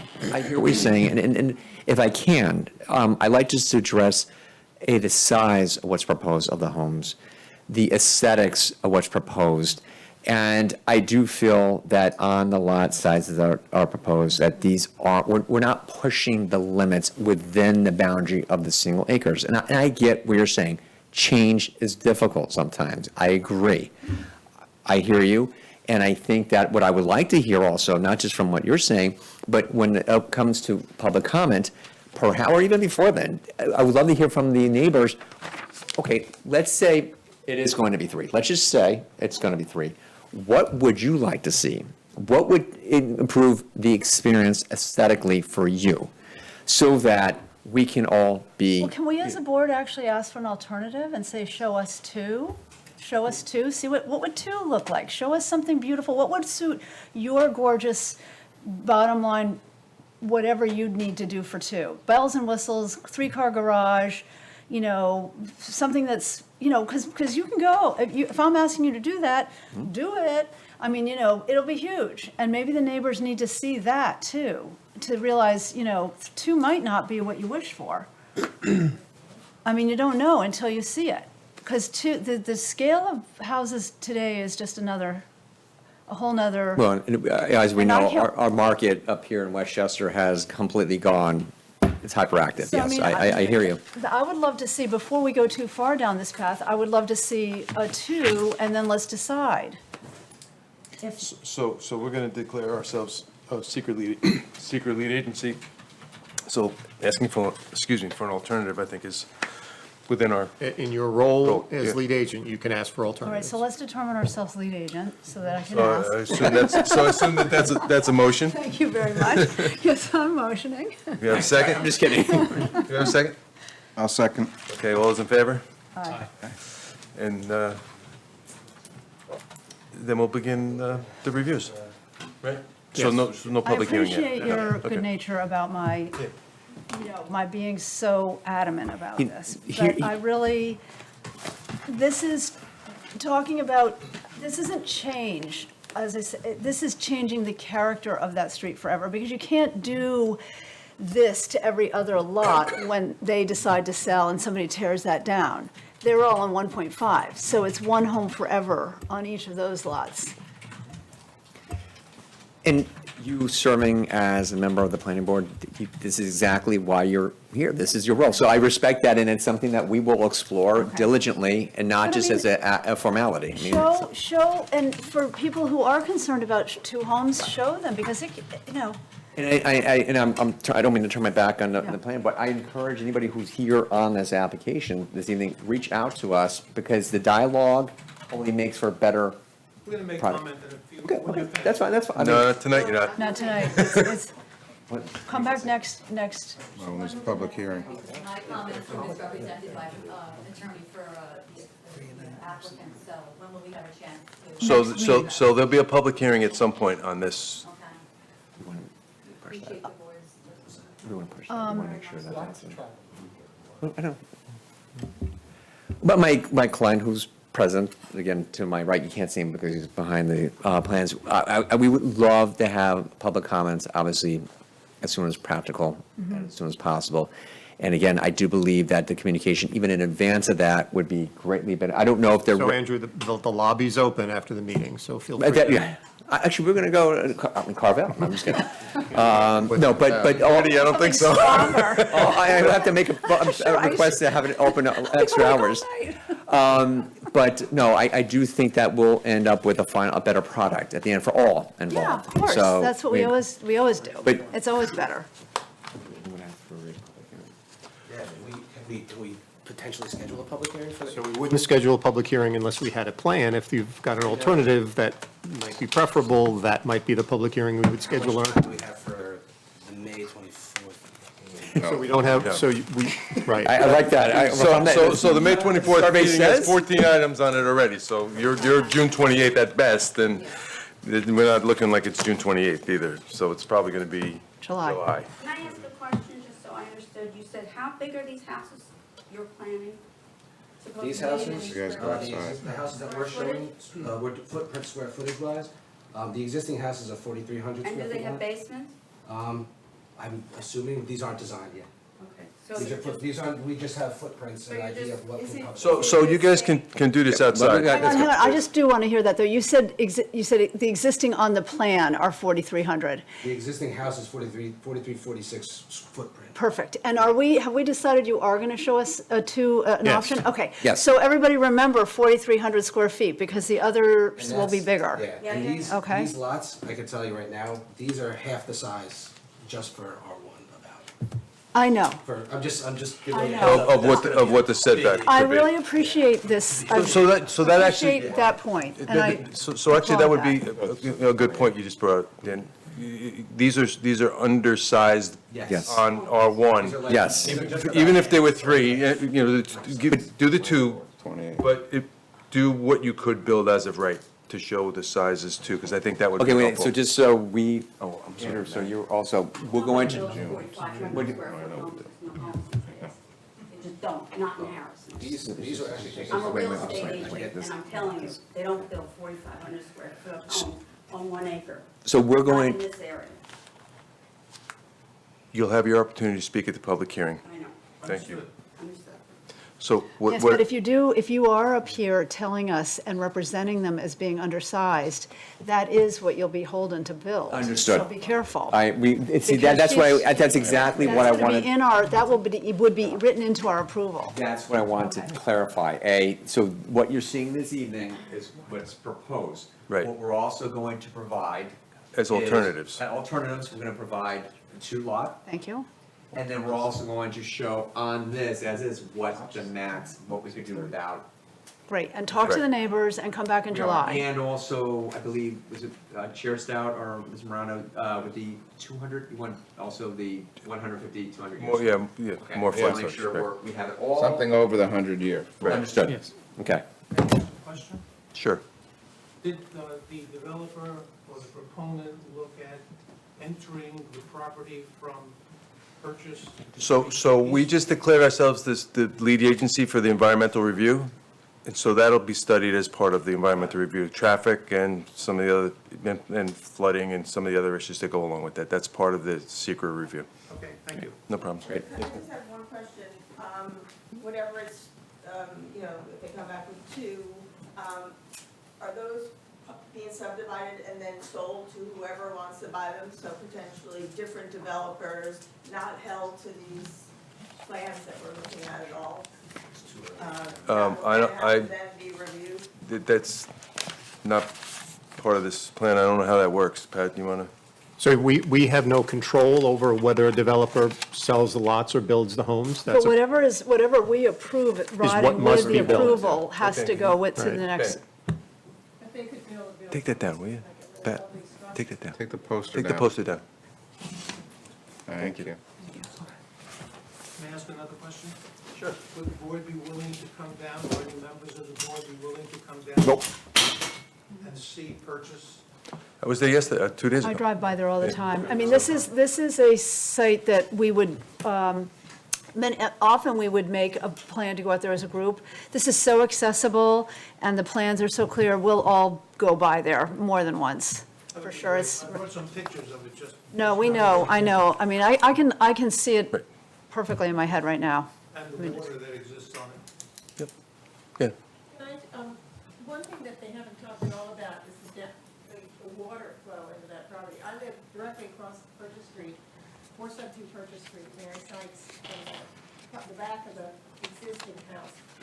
And when it rains, and I'm not just talking about Ida, I'm talking about whenever we have a good rain, water from Westchester Country Club flows through my upper back property. So I'll say it again. Some stone stairs, and it floods like a river down my driveway, right across the street.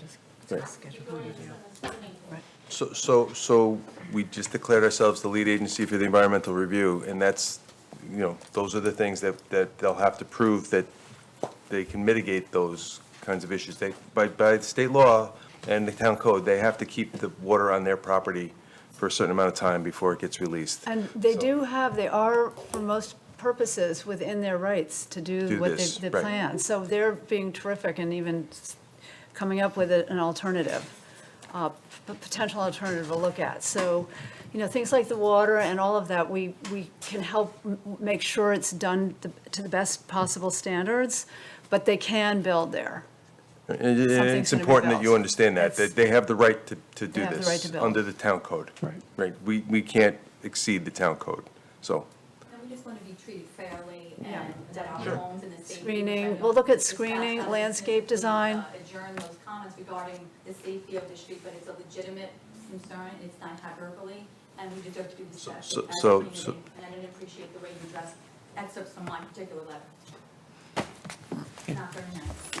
Can the record reflect that all 4 affected houses from Purchase Lane are all here? We waited 3.5 hours tonight to speak. Yeah, absolutely. You would be here, but that unanimity is unique. No, the public, no, the best place for that is the public hearing. Right. You've got to come to the public Public hearing. You hearings. can't. There's no record for this. But the record I mean, that- it is, but there's not a record for this, But for the application. You'll remember. No, and your letters are all in. Right. Your letters are noted, and also you were way out in front of this.